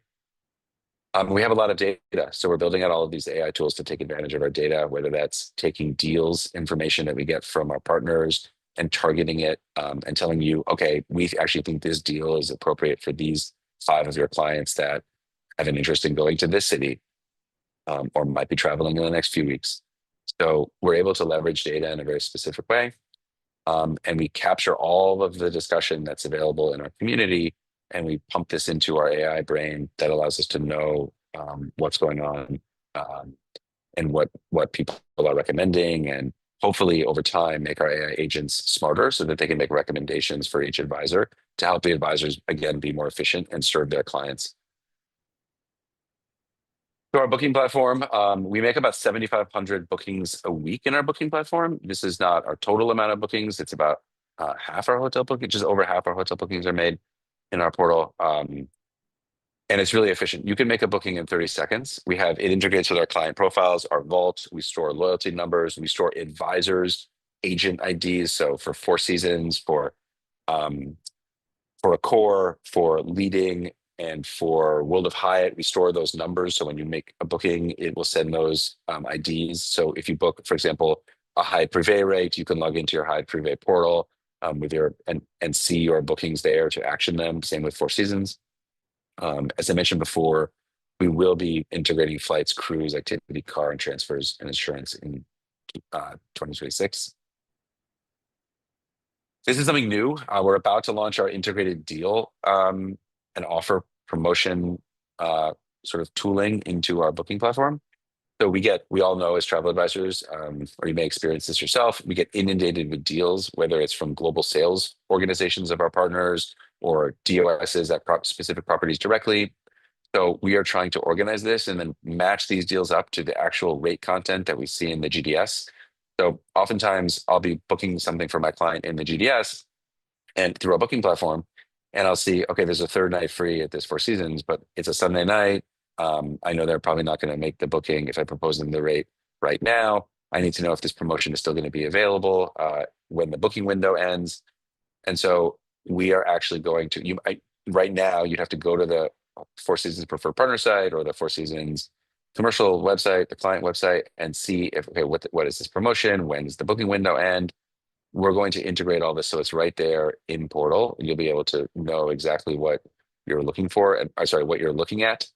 We're also going to help you discover deals that you may not know. So there's many times where I'm booking a client for a weekend at a place and I don't know that there's a 3rd night free offer. So why not have the booking platform automatically check around the dates that you're searching to see if there's an extra night free offer that you can take advantage of. There's nothing that makes you look like a hero more than that.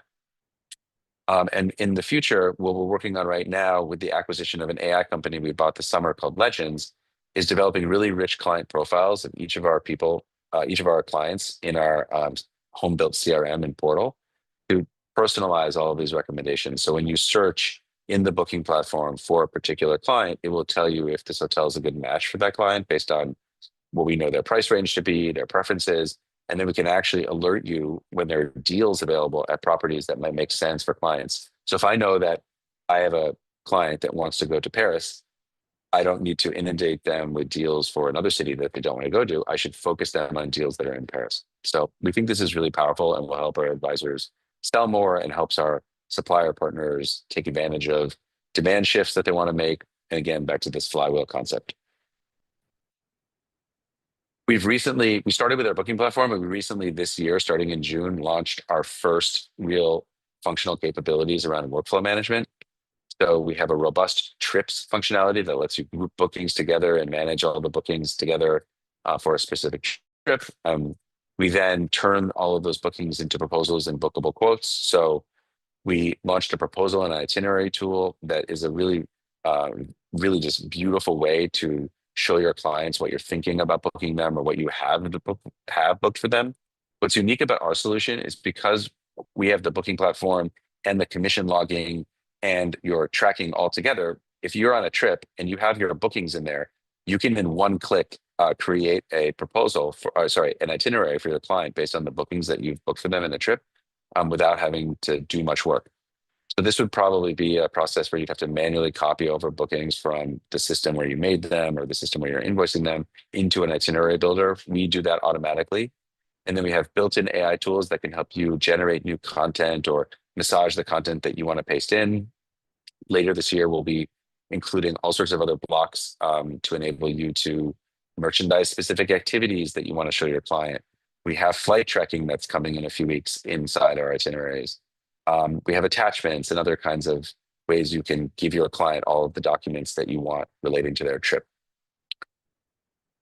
I'll talk a little bit about bookable quote in a minute. We have another slide specifically on that, but that's specifically the feature that we launched this morning that I'm really excited about.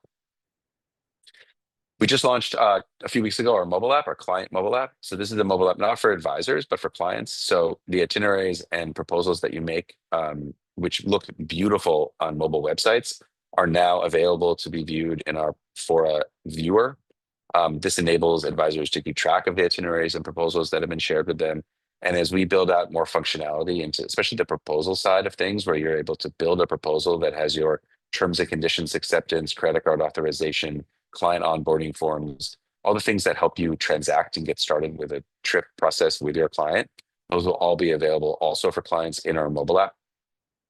The mobile app's obviously available on iPhone and Android. This is an example of, or screenshots, excuse me, of our client lead program. So we are currently booking about $1 million a week of closed leads. So that's actual travel being booked, generated from leads that have come through our website. So we have a new sort of lead process on our website. If you want to book travel with us, this is launching, I think, next week or the week after. It really gets into understanding a lot about what the client wants to do, where you want to go, whether you have a rough idea of a destination or a loose idea of it, or a specific idea of a destination. You could say, I want to go somewhere in the Mediterranean, or I want to go to Provence and be in France, or I want to go to these 3 places. What kinds of budgets you have for your trip, whether you want help with just hotels or transfers, and you want a whole itinerary. And then if you're a pro and above advisor at Fora, so we have different levels here. If you're at the pro or Fora X level, you are eligible to participate in the client lead program. And after accepting the terms and conditions of that program, you are able to go in and see all of the open leads that we have and express an interest to work on one of these leads. We have AI automatically working to assign, with the conjunction of someone, a human in the loop, to assign these leads out to our advisor population. And then the lead program automatically makes an introduction between the client and yourself. It creates the client record in your CRM, and you're able to get started working with those clients immediately. I should mention that the $1 million a week figure is interesting because we don't actually do enough. We don't do a specific amount of work every week to drive client leads. That's going to change starting in 2026. We're laying a new foundation to enable the more efficient matching of leads with advisors. And then we will spend more time specifically generating content to grow this number. So this is sort of an indication of the volume that we're getting, I would say, without like a real concerted effort behind it. And it's already at this level, which is fantastic. This is the thing we're most excited about it for, the bookable quote. So this is the view of creating a bookable quote for your client. So the name is quite literal. You can create a quote with live rate inventory. So here you have an example of the Almanac in Barcelona with a specific room. This was priced by your client, by the advisor when they added it to the quote at 3,129 total value. This would update. So if the client is going to look at this 3 days later and the price has moved, they're able to see the new price, see that the room has become unavailable. The advisor on the advisor side will get updates saying, okay, if you have a quote out for a client and the room becomes unavailable, you'll get an update. You go swap the room. You can add up to 15 room rates across multiple hotels. So we've seen advisors already. This has been in beta for about a week. And in that week, we've sold $100,000 of client travel just with a very small beta. So this just launched earlier today, like literally 4 hours ago for our entire advisor population. While we were in the presentation launching it, someone sent a bookable quote to their client and actually booked it in the front row while I was giving this talk, which was really exciting. The checkout process is super seamless. You are able to access your client record because you've authenticated into this bookable quote. You can see your stored information, your stored loyalty details, your stored payment cards, and you're able to check out really quickly. Your advisor then gets notified, you get notified, and then the advisor is able to immediately add this to an itinerary. So again, back to this concept of flywheel, we really think that doing all of this in-house has a real purpose to enable our advisors to be more efficient in their work and to transact more and to capture all of the travel demand if they want from their clients, so they can become a holistic booking channel for their clients, both for big things like honeymoons and safaris and expensive trips, and also the small things like a weekend last minute stay at a small hotel for a kid's soccer tournament or something like this. We want our advisors to be the one-stop travel solution for their clients if they want to be, and we're going to enable that to happen. Q&A. I also must apologize for my voice. I've been speaking all morning, so I'm running a little dry. Oh, don't even worry about it. I hear that. How is the conference going? Oh, it's great. It's so we have a wonderful community online, and what's really amazing is seeing everyone offline in the real world.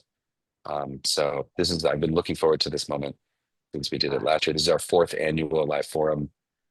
We started, the first one was in 22, and we had about 40 advisors in the Hoxton and Williamsburg, and the year after we had about 120. This year we have 650 advisors. Really amazing. Oh, so just a few more than last year. Just a few more. Well, last year was about the same size. So last year was the big jump. For those of you who follow our content, you've seen pictures of it. It's like an airplane theme. This year, our main sponsor partner is Belmond. So of course we made it into a Belmond train. You'll see if you follow, For a Travel on social media, you're going to start to see tons of content roll out about this Belmond train theme. It's pretty special. Oh, amazing. So I have a question. Sure. We're talking about tech stacking. That's something that we're going to be talking about more. Our panel later today is really going to dive in to that tech stack. Are you finding that the way in which Fora's building out their tech and how each piece kind of speaks to each other, are you finding that that's a big reason why advisors are really drawn to joining Fora? That's a good question. I think the answer has to be yes. If you ask me, we get this question a lot. What's the most important thing about Fora? And I say, the most important thing, and I say this as the technology person, is not the technology. It's really the community. I think we have, and our suppliers note this too, as supply partners, I think most of our advisors are new to the industry, and we have our top 100 advisors in the Centum group are selling at levels, multi-million-dollar, almost touching $10 million levels on an individual basis. This puts them at the top levels of other virtuoso agencies. We have tons of people that are doing this on a smaller scale, selling a few $100,000, $500,000. I myself have sold in somewhere, like the hundreds of thousands of dollars amount just to my friends and clients. Like it's which is great because I get to use the product. I think so. The community is really super important. The tech enables that to take place. So the tech is really an enabling function to enable our advisors to sell and serve their clients. And we really, I think, because we're not chasing SaaS fees, we're doing this as a part of our transaction. So we're not charging for this technology specifically. We just want to build this stuff so that our advisors can be the best that they can be. I think sets our ability to do things in like a slightly different way, because we're not chasing like a checklist of subscription features or something like this. Like we're actually like 100% aligned with our advisors.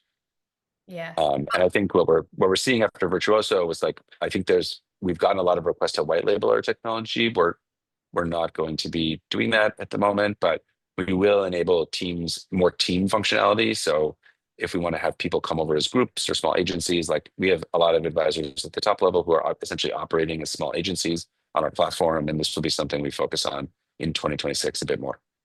Oh, good. I'm glad to hear that. I was able to attend your event in Toronto when you all were expanding up in Canada, Yep. which was a ton of fun. Great location, by the way. I loved where you guys had it. Being a Torontonian myself, I'm very picky. I do have one more question before I let you go. And this actually comes from Steph Lee. What's the launch you're most excited about from the forum that you're at right now? It's definitely Bookable Quote. I think I think after 4 years, we're 4 years old, where we were in August. And we sort of feel like this is for a 2.0 moment, really about pushing. I mean, the booking platform was amazing. And now we're really thinking about how to take that to the advisor-client relationship in a new way. Oh, beautiful. I love that. Putting the client first, I think, is incredibly important. I do have actually one more question before I let you go from our audience. That do you have any idea when you will offer a CRM or have a specific one that will, I can't, I'm not sure I understand the question as I read it. But that happens. I'm happy to talk about our CRM. Like we have a address book with client information. If you're looking for more RME stuff, the CRM, the relationship management, this is coming. We're building it right now. Good.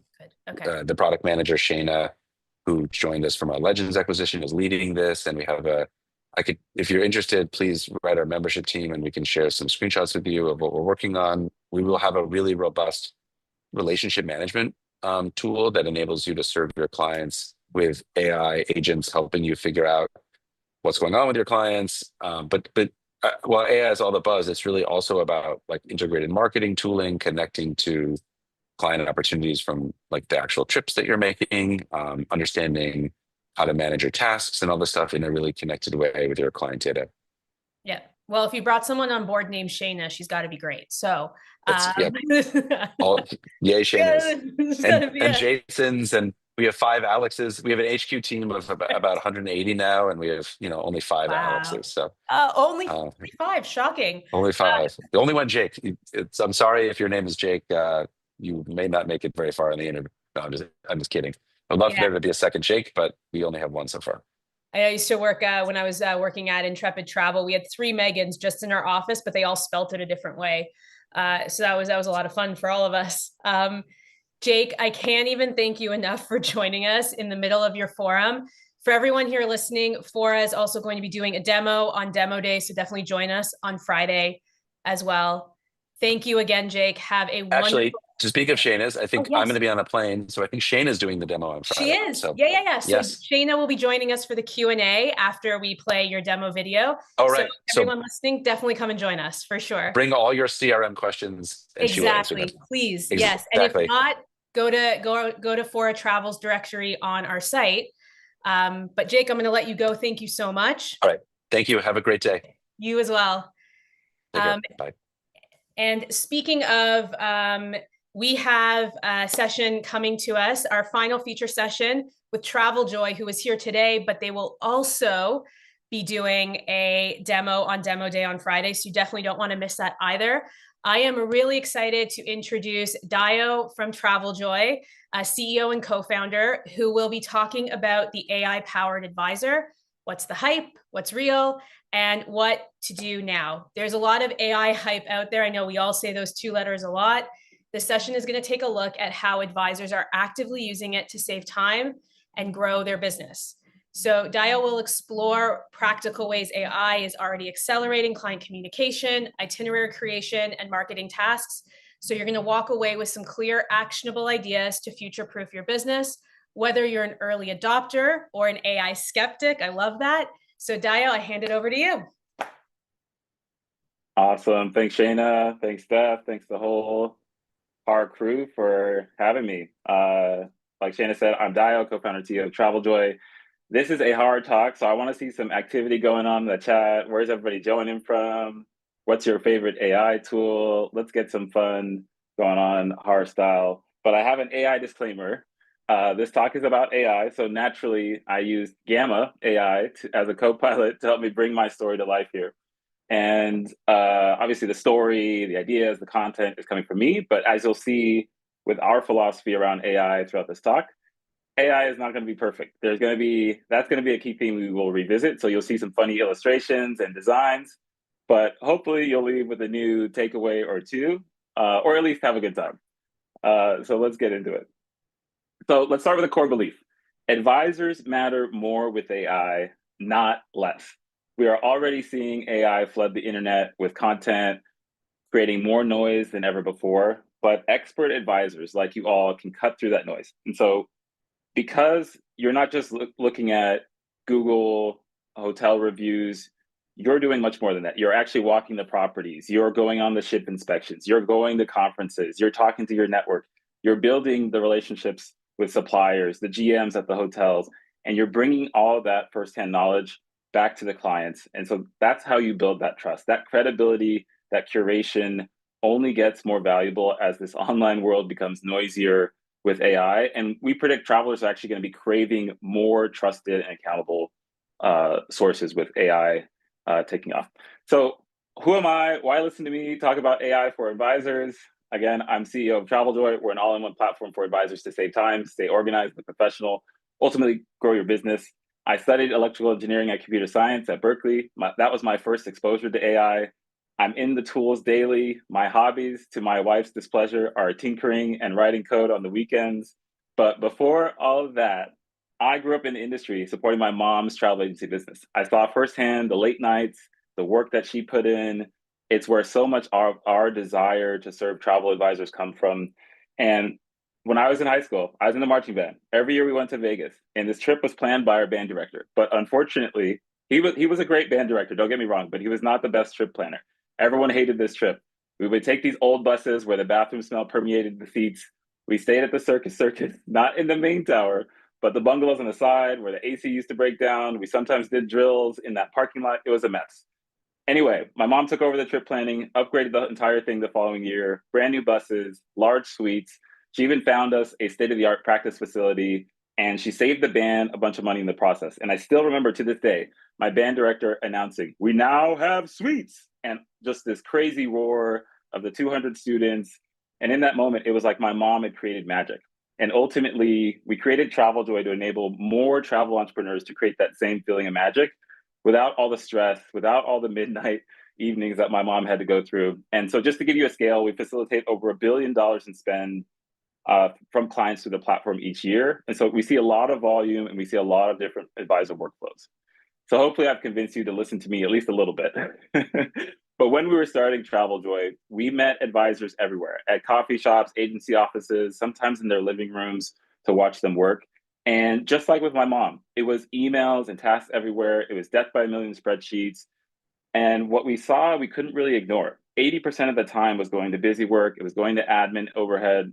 It was not going into relationship building, leverage building tasks, or even revenue generating tasks. And so our vision was born to basically flip this model from 80% busy work to 80% curation. And our belief is that AI is going to be a huge accelerator in that vision of flipping the model.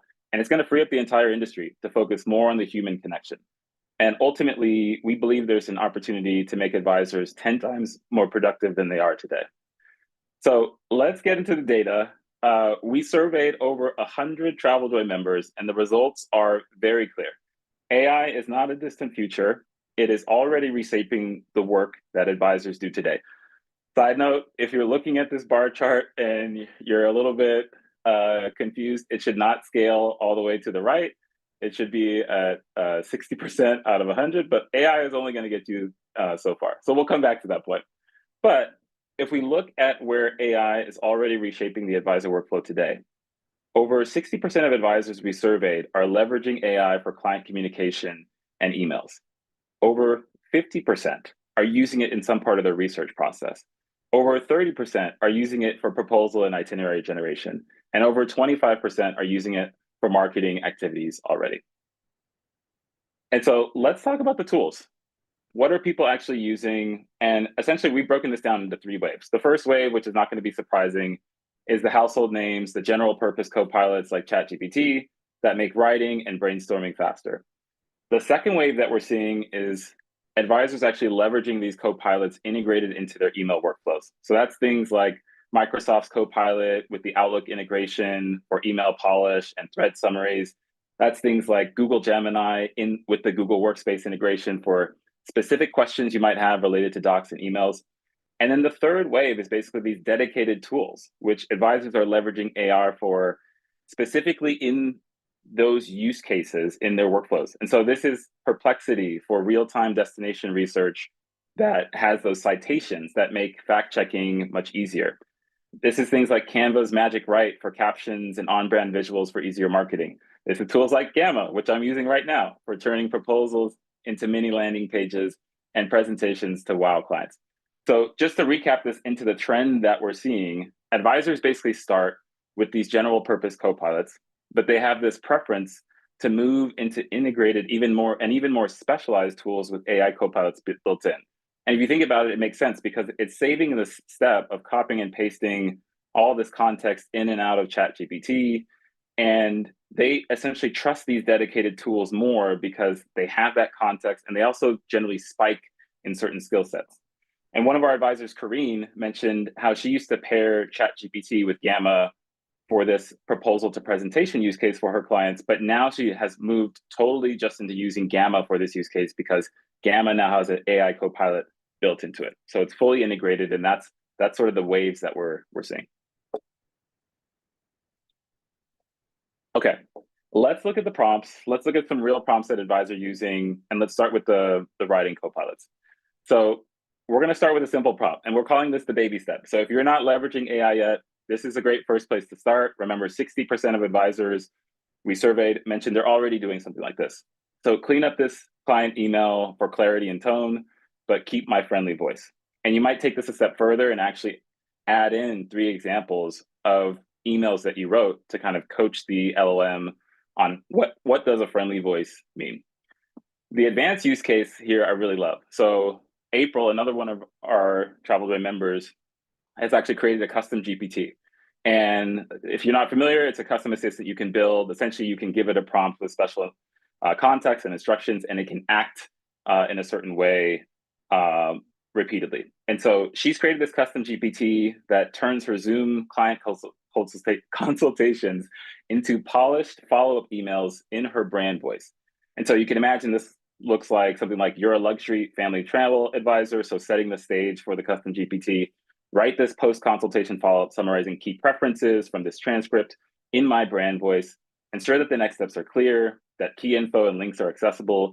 Keep the tone warm and confident. So it's not just a cool trick. April mentioned that she's saving 30 minutes with this single step, and it's also ensuring that her client experience is seamless. So if you imagine you have 4 calls on a Monday and you're running this custom GPT, you just save 2 hours with this prompt. And my under the radar tool for note taking, or maybe not so under the radar these days, is something called Granola, which can transcribe and summarize your meetings. And the really cool thing about it is the bot doesn't need to join and record your call. And so a lot with these first wave of transcribing tools, you had to have this third participant join the call, and it can be distracting to your client. You might have to explain why it's there, what it's doing, that it's recording. With tools like Granola, this next wave, they're basically providing the seamless experience you always had without that extra participant. So it works in the background. It's transcribing your audio on your device. So it works on your desktop, works on your mobile, and it can basically also auto-enhance any notes that if you take. So if you're a terrible note taker like me and you just write 4 sentences and you're trying to remember what you talked about, Granola can actually enhance that and build around the notes that you've taken. So it's one of my favorite tools. Okay, let's talk about research. This is another common way that advisors are leveraging AI today. And over 50% of the advisors we surveyed are leveraging AI for research, but with some clear caveats. So there's a bunch of quotes here that I want to share from advisors. So Cindy says, AI works best with facts, not opinions. Hunter, another Traveljoy member, mentioned the biggest issue that he faces is outdated info. So he still verifies through fact checking. And then Jenny stresses, ultimately, you still need to know the product well to ensure accuracy. And so the key takeaway that we're hearing from advisors is, yes, they're leveraging it for research, but you are still the expert here. You're still in control. Nothing can replace that. And the main reason advisors are singling out Perplexity for this use case is because it's citations by default, right? And so you can quickly verify those sources, and it sort of makes it ideal for this travel research use case where obviously accuracy is critical. What you send to your client needs to be the truth and can't send them astray when they're actually in destination or making decisions about their trip. And of course, ChatGPT now also shows sources, but it doesn't do this by default, and it still summarizes without showing its sources. And so you want to be really careful if you're using it for research. So an example simple prompt here from one of our members is, what are the latest entry requirements for US travelers visiting Japan in 2025? Include your sources. And with something like this, you wouldn't just want to take it wholesale from Perplexity. You first want to make sure that the sources are reputable. Is it coming from travel.gov? Is it coming from a site that you trust? Are you following through and actually reviewing what's on that site? And then the advanced use case, the sort of level up, is comparing 3 family-friendly resorts in Maui with the available kids amenities and restaurant options. And so you'll want to cite the sources for this as well. And basically, AI is going to save you time, creating this table, noting the key differences, but you still need to go through and follow the links and the sources to verify the facts. All right, next up, let's talk storytelling and marketing. So this was about 25% of advisors who mentioned that they were leveraging these tools, but it was an even higher number who said they wanted to leverage these tools for marketing and storytelling in the future. So advisors we spoke to are using tools like Canva's Magic Write for marketing scenarios, things for captions, carousels, consistent branding.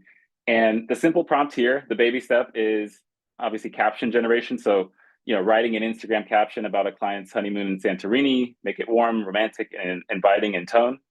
The advanced prompt could be designing a 3-slide carousel. So 5 mistakes to avoid when booking Europe this summer, and then make sure to use my brand colors and fonts. And the real level up here and time saver is you can take that same output, use Canva's AI resizer to convert dimensions across platforms. So Facebook, Instagram, TikTok, etc. So that's a way to save time. Now, if you don't want to use Canva, or you are, really love ChatGPT, April, another Traveljoy member, mentioned that she uses ChatGPT to draft voiceover scripts for TikTok and Instagram Reels. And it basically helps her keep her content engaging, on brand, and consistent across platforms. Writer is another tool to keep an eye on in the content generation space. Folks are using this for landing pages, blog posts, and this is marketing content that you might pair with these graphic assets that you're getting from Canva. And remember, the key thing with all these tools, you want to make sure that you still review and refine what these tools are giving you. Okay, this is a good spot to pause, get your cameras out if you want to grab a resource. We're not done with the presentation, but we've just explored 3 ways advisors are successfully using AI tools.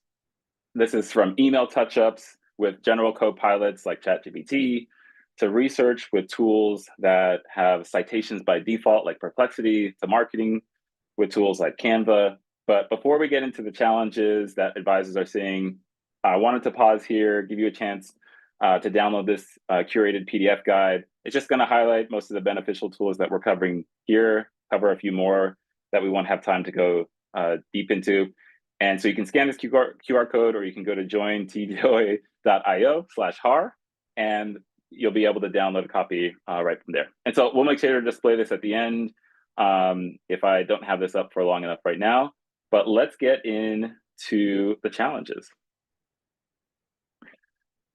Okay, so it's obviously not all roses. It's not all roses and rainbows. It's not all success with AI. So some of the key challenges that advisors are running into are accuracy issues, privacy concerns, tone and nuance gaps. There are more, but these are the most common things that we've bubbled up. And so when it comes to inaccurate and outdated info, just a reminder to always verify the facts, use tools like Perplexity with those citations, cross-reference with those official sources. You don't want to end up like this travel advisor where she mentioned in one case, she actually missed an AI error. It cost her $300 in a client refund. And so there are real, damages and client concerns that can happen in this kind of research use case. Another thing that folks often miss with AI is privacy. And so you want to make sure that you understand how the AI tools that you're using are using your data. You want to make sure that you understand, are they training the model? Are they training public models with the data that you're sharing? At the very least, you want to be removing PII and personal details from prompts when possible. And you want to be looking for privacy mode, where you can actually turn that on and opt out of training the model that you're using. And then the third thing around tone and nuance gaps, this is something you have to iterate, and you've got to keep sending examples. AI really feeds off of context. And so it's not going to read your mind on what your tone is or what your brand voice is. You've got to give it clear examples, and ideally the best examples that really shine through.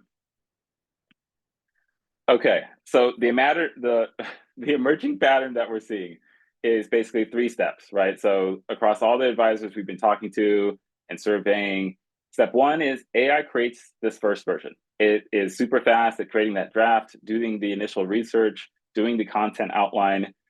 Step 2 is the most important step. That is you, where the advisor, you come in, you review, you refine, you are the editor-in-chief. The best outcomes are still where the advisors are, quote unquote, in the loop, fact-checking, verifying sources, and refining. And then the third step is obviously sending that delivered, polished version to the client. So the summary here is that AI is a time saver. It is not a replacement. It does a lot of the first step stuff for you. And ultimately, it allows you to focus on the insight and creativity that only you can provide, right? That is what's irreplaceable. And so what's hype? What's reality? The hype is that AI will replace advisors. The hype is that machines will do all the work and that advisors will become obsolete. The reality is AI is your Iron Man suit. AI handles the busy work, but you are still the hero in the suit. You are still wearing the suit. You're still the one with the judgment and the empathy and the context about your client.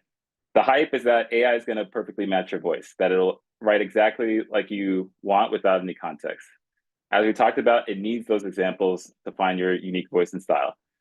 And lastly, the hype is that it's going to be accurate. A lot of people put a bit too much trust in AI to one-shot it, as they say. And so the hype is that AI provides correct and up-to-date info. The reality is it requires your verification. You still need to bring your judgment, your trust, your curation. So always fact check, always, especially dates, prices, travel requirements, things that are really key facts for your clients to take on their trips. So what to do now? Here's a simple playbook. Start small. Pick one workflow that's eating up your time. So that could be the very first thing we started, where 60% of advisors are already doing today. So if you want to focus on follow-up emails, that is a great place to start. If you want to start on social captains, we've got some prompts in there for you to try out. Experiment with AI there first. Don't try to automate everything in your workflow at once, and just start to learn the limitations of the models. That's also going to be helpful as you're working with clients who are obviously using these models in their day-to-day as well. The second continue to give it the context. I think this is a step that many people skip. And so that's why I'm hammering it home. Feed AI examples of your writing. The more samples, the more context you provide, the better it will match, the better it will understand the problem that you're trying to solve. You can even one hack that I like to do is I like to tell the LLMs to have me ask clarifying questions until nothing is unclear. And that'll actually uncover gaps where I have not really specified in my initial prompt enough information for it to do the best job. And then third, verify everything. You're going to hear me say this again and again because it is such a key step that I want to make sure we don't miss. AI is excellent at creating seemingly compelling content, but the accuracy is not guaranteed. It can certainly help, but the advisor still has the ownership and accountability there. Okay, so as we wrap up, and we're going to do a Q&A, and I want to see what people are writing in the chat on their favorite AI tools and ways that AI is helping your business. I do want to talk about TravelJoy's role and how we think about all this. And so as advisors are thinking about how best to use AI in their workflows, we are also diving deep in the weeds to bring you the best of AI directly in your workflow. And we're building what we like to call the Iron Man suit for travel advisors. Technology that handles the rote, repetitive work so you can focus on building that connection with your client and focusing on that creativity and that care that AI can't bring.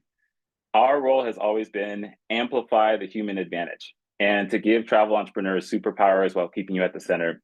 And so we've got big plans for AI, but I want to talk about what's already live and what's launching next week. And so we're focusing on the ability to cut down manual entry. And so the ability to upload documents like flight screenshots, supplier documents, and let tools like our Magic Importer create live itineraries right before your eyes, and passport parsing extract the data for you automatically. Tools to help you book more repeat business. And so we recently are rolling out this suggested opportunities tool. And so this is a personalized list of opportunities based on your CRM that surfaces past clients who are likely ready to travel again. So this could be things like birthdays, anniversaries, even more nuanced things like they're a Disney fanatic. They've gone on 2 Disney trips 2 of the last 3 years. It's time to continue the pattern. So making it really easy to surface helpful nudges about when to follow up with your clients. And lastly, coming next week, we are launching Itinerary Copilot, which is going to enable you to create itineraries in seconds. And it turns your trip notes into polished professional itineraries, drafts that you can spend less time on copying and pasting. Each of these features is designed to free you from the 80% of busy work and focus on what you do best, create that travel magic. So hopefully I've convinced you by now. The future is not advisors or AI. It's advisors empowered by AI. AI can organize, it can summarize, it can even write at the surface level, but it can't care, right? As advisors, you're not just aggregating the web and providing this surface level context. You're certainly not sending restaurants that are permanently closed, but ChatGPT does that to me all the time. You are applying judgment, context, and relationships to every trip. You know which property is mid-renovation, which GM is going to take special care of your client, and even when to gently push back on when the traveler thinks what they want, right? And so you bring that empathy, you bring that intuition that clients come back for, and that's irreplaceable. Okay, I know we covered a lot. Thank you so much for joining. I'd love to hear what's going on in the chat. I'd love to open it up to a few tips, a few questions. What did I miss?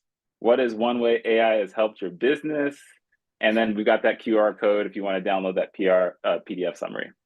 Yeah, and we also linked it directly in the comments too, so feel free to grab that. Dayo, that was fantastic. Our chat is going off. There's this guy, Matt Bird, in there that keeps on chatting like Matt. Come on, you know who is that guy? That is our amazing head of marketing. He is incredible. Hey, Matt, all the way in New York. Man, he's just taking over the chat. I'd say he's taking over, but everybody else is taking over. So there's a lot going on.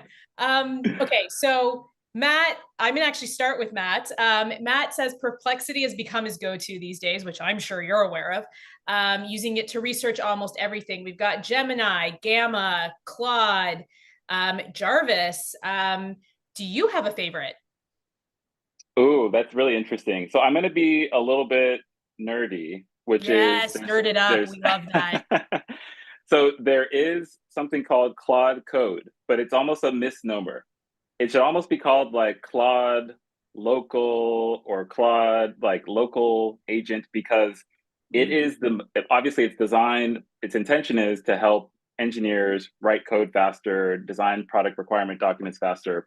But if you can allow it to do certain actions on your behalf. And so people have used it to free up disk space on their hard drive, to summarize, to take video content, pull out the transcripts and summarize it. So it is a super powerful tool. If you haven't checked it out, that is my sleeper pick for favorite product. But there's a ton of, I'm in the tools every week. As I said, my wife is just like tired of hearing me rave about all these things, but Claude Code is probably my favorite right now. No, I love it. I love all the different ones, because then people can kind of take a look at what's best suited for them. And as we've said before, do not use everything. Like everything is new and shiny. Figure out what works best for you and your business and your goals for sure. So I have a question from Erica, who has been here with us all day, which we love. Hey, Erica. What AI do you recommend, or tool do you recommend for scheduling? She doesn't like Otter. Is there something you'd recommend instead? We heard it. I was actually going to put it in the presentation, but it was I haven't tried it myself. We've heard of something called Fixer, Fyxer, that one of our advisors was really raving about, and it seems to be like an up and comer sort of tool. But so check that out. I haven't played with a lot of them on the scheduling side myself, but see if that works for you, because one of our advisors really raved about it. Amazing. Thank you. Oh, Erica says hello. Hello. And a couple things before I let you leave. I do have to share one comment, and Erica actually started us off with this comment saying, this presentation is fantastic. These are tools I am learning now in my AI training. So there's been a lot of love, I think this session has had probably the most commentary go off, which is fantastic. And thank you for ending our feature sessions for today. All of you in the comments, do not fret. Travel Joy is back on Friday. Come and join us, learn more about their platform. So from the CEO and co-founder, Dayo, learn about what his company is doing. So they will be back with us on Friday. So you absolutely don't want to miss them on demo day. Dayo, it's going to be an upgrade, by the way. It's going to be Matt and Caitlin, who are going to bring even Matt, who's in the chat, lighting it up in there, is actually going to be coming live, and they're going to bring even more energy. That I was trying to match the HAR energy, and they're going to just make me look like I'm totally muted. So just get out of here. There's no way. We're literally, just so that everyone here knows, the whole HAR team is chatting in the background about how much we're loving this presentation. We're like, this is fantastic. So yeah, good luck, Matt. Good luck to you. Just know we'll be in the background comparing you two. That is so funny. No, you were, please, we are going to be inviting you back. I just thank you so much. Our audience loved it. We clearly loved it. And thank you for finishing off the feature sessions for today. Amazing. Thanks, Shayna. Thanks, Steph. Thanks, the whole HAR crew. Love the community you built. So great to see it. So great for our industry. So excited for the tech software directory. Y'all are so fun. Hopefully it was useful. Thank you for being in this I had community. A blast. Thank you. Love y'all. Bye.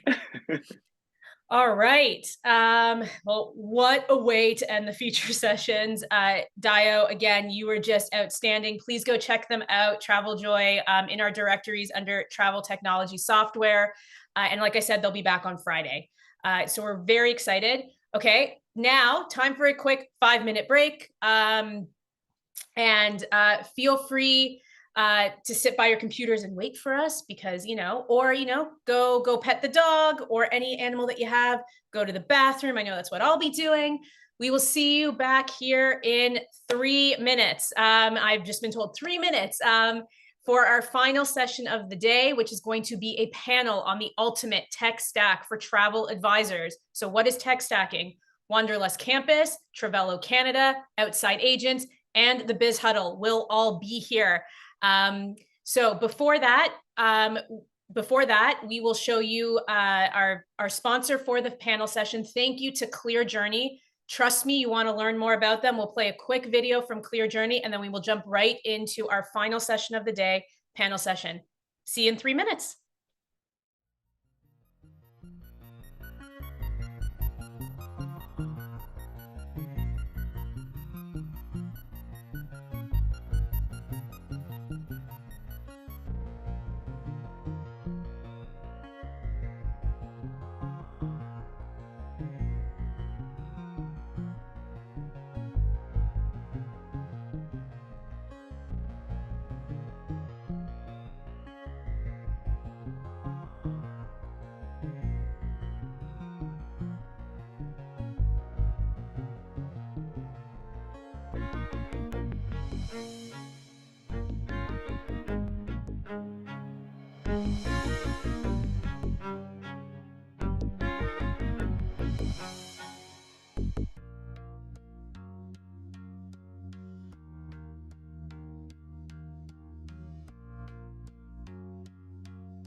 Hi everyone, and a thank you to the host agency review team for bringing us together.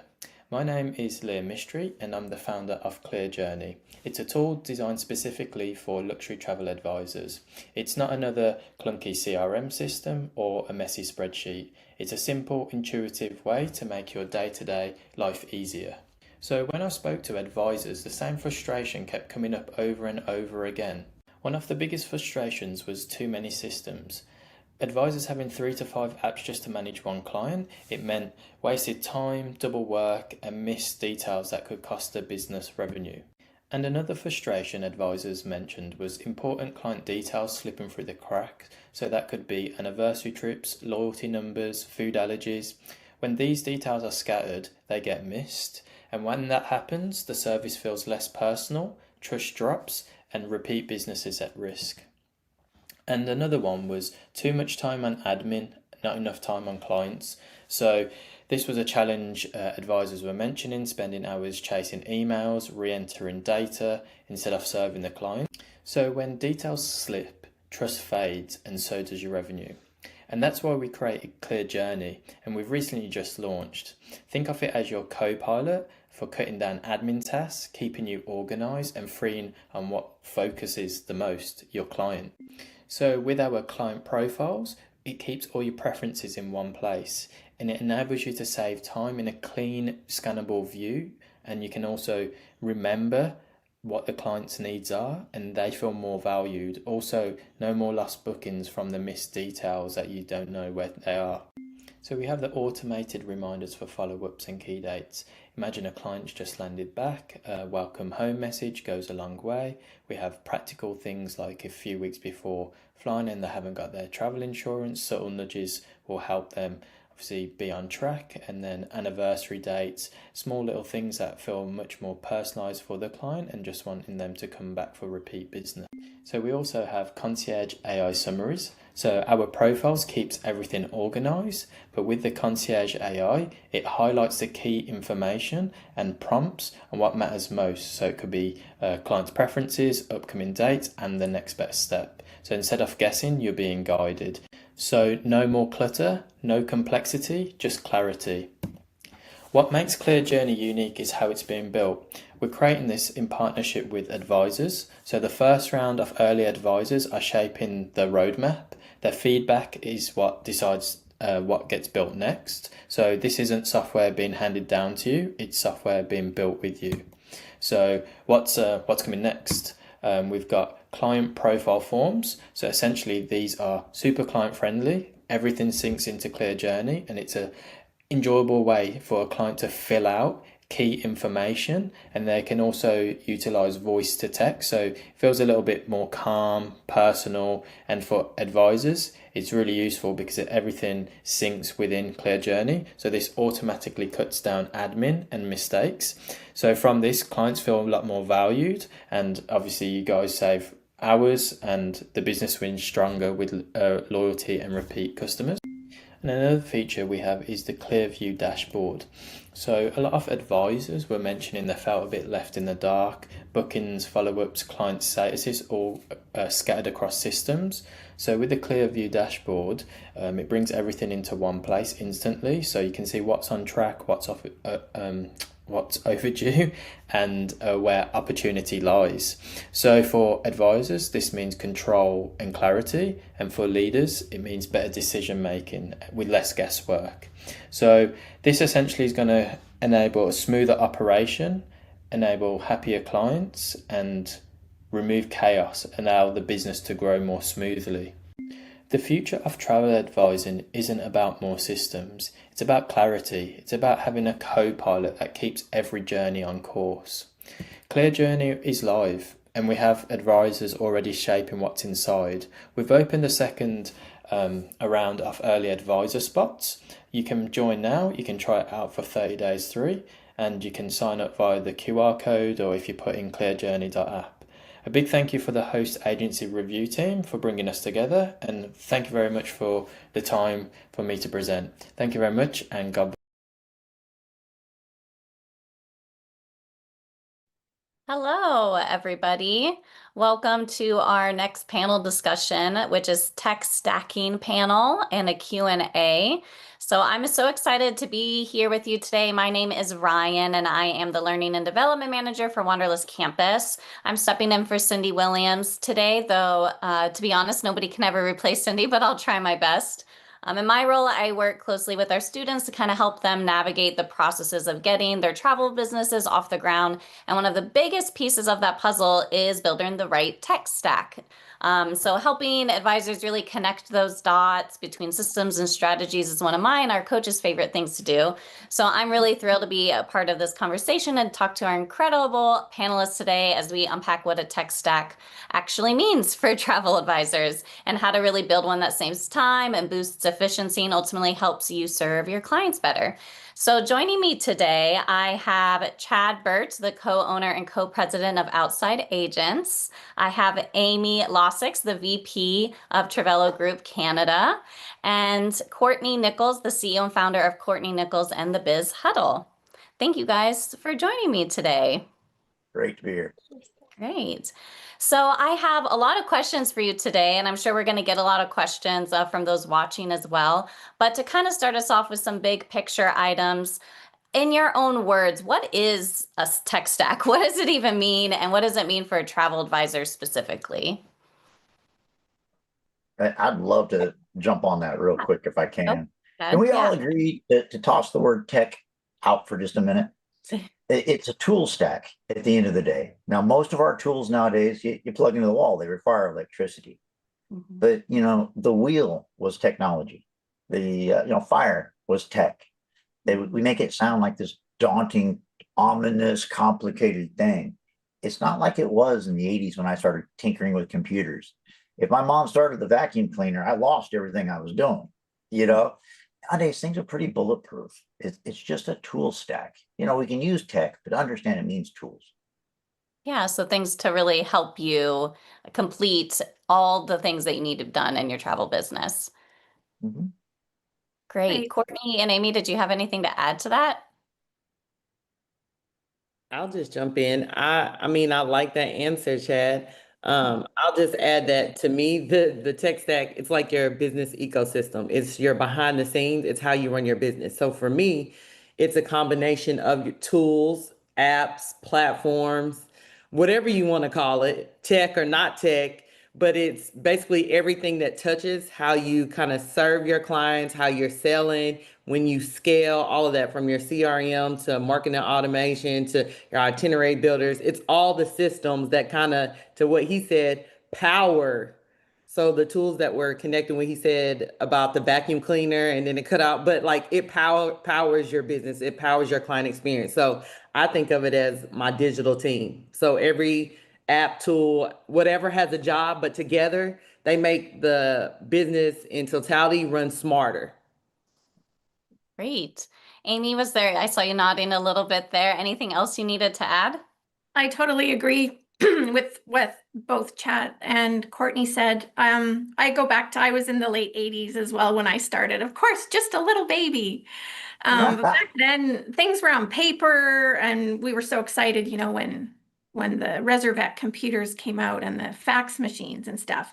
And in today's world, I also used the word tools, Chad. And I just think it's those tools that we require in our regular routine of our everyday sales cycle with our clients. And nowadays, they really promote efficiency. They help us protect client data and protecting yourself from disputes as well. Yeah, so we have it really covers like everything, right? It covers every touch point in your business. And so you kind of all touched a little bit on why it is important to have a tech stack or a tool stack. But what about specifically in today's travel landscape makes that extra important for our travel advisors? Well, I think there's so much online that people can do themselves. You have to use your tools to keep yourself organized and be efficient so that you can focus your time on sharing your experience, which is through your storytelling and your client relationships. I love that. And I think that's a good point to make, Amy, that all of this is to really help your clients the most, right? It's a lot of this admin work and a lot of this extra stuff that might not be the most fun part of the job. But what we really love to do is to make those trips and those vacations really special. And when you can spend less time with all that other work, you can spend more time doing that.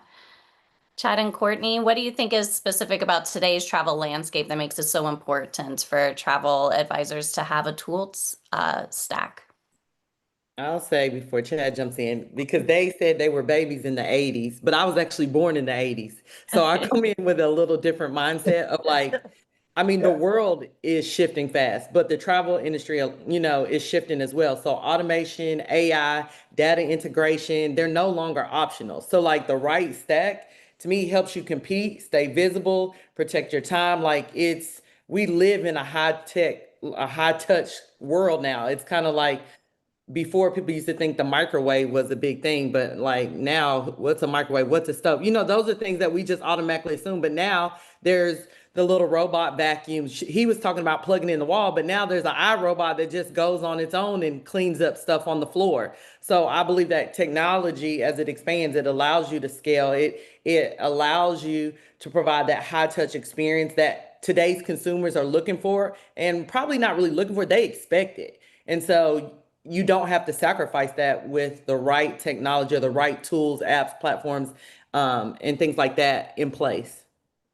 I love that. Chad? So Muhammad Ali famously said, Courtney, that's a boxer from back in the day. Muhammad Ali famously said, everybody has a plan until you get punched in the face. Mm-hmm. Okay. To me, your stack is your go-to plan. It's the way you want to do things. It's the tools that you want to use. And I used to do a lot of theater, and memorizing word for word isn't my strongest suit, but I always knew my through line. Okay, that was the points I needed to get to in a scene to get to the point of the scene. So to me, the tech stack is the optimal path. It allows you to do things effectively, efficiently, in a manner that appears to be effortless and hyper-personalized. Like you're the only person in the room. And should you happen to scrape a knee or require something additional, you've got a tool or a process or a system or a resource to facilitate that. Barring that, let's say none of your tools are going to help you with the situation. That's okay, because those tools have helped you reallocate time previously so that you can spend extra time when you need to. A lot of this is about freedom, the ability to reach into your magic hat, pull out something, get the oohs and ahs and wows, right? While you deal with the hard stuff, the group department, that 90-minute hold time, whatever it is. it makes it easier for you to provide better results, more important results, more human results. Look, folks, if I can talk you into anything today, it's use technology to augment humanity. Okay, it just gives us room to breathe so we can be human with our clients. That's what they want. Absolutely. We were just talking to my students the other day about how every time we've all had those moments where we like call and it's an automated bot and you're just like, I just want to talk to a human, and your clients want that too, right? And so this gives you that opportunity to be, it sounds like very intentional with your time and very intentional with your client processes and your client journey as well. And before I move on to our next topic, Chad, I also do theater. That was like how I met my husband and everything. So I'm a big theater geek. Okay. Awesome. So talking about some tools and platforms, what do you think are some of the core tools every advisor needs to have in their stack? The really like non-negotiables, like this is absolutely what you must have. So Amy, why don't I look to you first to answer what are some of your non-negotiables? Sure. So I think as an advisor in today's world, you must have a CRM because you need a place to store all those nuggets that you learn about your clients every time you have a conversation with them. You also should have a marketing tool which handles your marketing plan. And then lastly, I have sales and commission reports because I think it's so important to always be measuring yourself. And for those of you that are newer, I just have one tip of advice is think of it like golf. You're always just trying to do better than the last game you played or the last season. Don't compare yourself to other people, but the sales and commission is important to measure just so that you have your own goal setting or see your progress over the years. I love that, Amy. Courtney, how about you? What are some of your non-negotiables that you feel like travel advisors must have today? So I tell advisors start with systems that handle data, communication, and delivery. So, and then you connect them all. So she already mentioned the CRM system, but I'm a big fan, like, this is the hill I'll die on as a project management system. I use Asana, there's ClickUp, there's Monday, whatever, but like to track tasks, I have my client workflows in there. If you're building out a team, as far as next steps, matter of fact, if someone goes to my website, fills out an inquiry form, it's automatically going to be zapped to my Asana, the card, the task. People know the steps, what's next. So I would say project management is important. Another one that she didn't mention was the email marketing tool. I think in our industry, it's underutilized. There's still gold in an email list. And to sell to your email list, to educate, like that consistent communication and automation that you can plug and play. You can connect your email marketing system to your CRM, to your website. You know what I mean? Like to me, it's a no-brainer. So CRM, email marketing, project management. She said the kind of tracking with commission. I also like to say more of the finance part, whether that's a QuickBooks, Xero, FreshBooks, whatever it is. Even if it's a Google Sheets dashboard, you need something to track and have KPIs. And then something that I mentioned that kind of goes with the project management tool or Asana is, for me, is my automation tool of Zapier, because it zaps. So if you have those tools that we're talking about, those platforms, how do you connect them? You use Zapier. So I say Zap because that's what you're doing is zapping, but it's Zapier, Zapier is the actual like company. So I can't move without Zapier. I connect my systems and it helps me personalize the experience because I will say in the travel industry, a lot of travel CRMs or travel related platforms don't talk to each other. And so I found that to be a disadvantage, but when you can zap the other tools, it makes it easier. So then maybe you don't have 100 different platforms or tools, maybe you have 5 and that you can get what you need done. So yeah, those are mine. That's great, Courtney. And our team actually uses ClickUp too, and it has really changed everything on how we stay organized. And I know for some people, automation like sounds like a big scary word, like you have to have this like huge tech background to do it, but it truly like can walk you through it so easy. It's just when the status changes to in progress, then this happens, and they make it super easy for you to do. So if you're a little nervous about automations because it just sounds so scary, don't be, because they're really helpful. Chad, are there anything that we're missing from our non-negotiable stack list? Normally I love talking first. This time I really like being the last one. Amy, you nailed some stuff, and Courtney, you did too. measurement, CRMs, numbers matter, right? And what we do with those numbers, what we can understand in terms of next steps, actions, is why we track those numbers. That's why we need to be able to see them from a 30,000 foot level and a 3 foot level. We need to be able to look. Remember in elementary school, your teacher made you go like this, and your thumb looked different from the left and from the right. It's perspective that gives us depth of understanding. And I was going to kind of lead with a conceptual requirement of your stack. And that's a willingness to play. To play. Folks, y'all taught yourself how to talk, how to speak English in about 1.5 years by playing. Okay. Let your inner child help you. Be childlike, not childish, but go in there and mess with the tools, see what they do. That's how I got into Zaps. As soon as you said Zaps, I just about jumped up out of my chair because it speaks to the fundamental problem in our industry's stack today. It's a lack of connection, a lack of interoperability. This system doesn't talk to this system. Great. So I've got all these numbers. My marketing system would love to know the clients that meet these certain criteria, but they're not connected. That's a problem. Vendor websites, trying to input your data into a CRM. In our organization, there's a fast way to do it and a better way to do it. 80% of agents do the fast way because it's easier. Okay. So good things aren't always easier. When they do the longer path, it enables other functionalities such as direct mailing and so on. So as far as a specific stack, your CRM should be your single source of truth, or at least be the foundation of it. You need a single source of truth. Where do I go to find out what's what? Typically, that's a combination of your CRM and, Courtney, God bless you, a project management concept or tool or something, because these are not one-off actions. Your business is a verb in my life, in my world. It's something you're doing. It's not something you did or do. So you have to look at it down the road. Okay. Second, in addition to CRM, you need a communications hub. You really do. Be that a marketing center, be that, and I'll talk about that in a second, but even for simple things like scheduling, emails, follow-ups, that kind of stuff. And I want to talk about this here a little bit later on, but AI is helping us do a lot of that.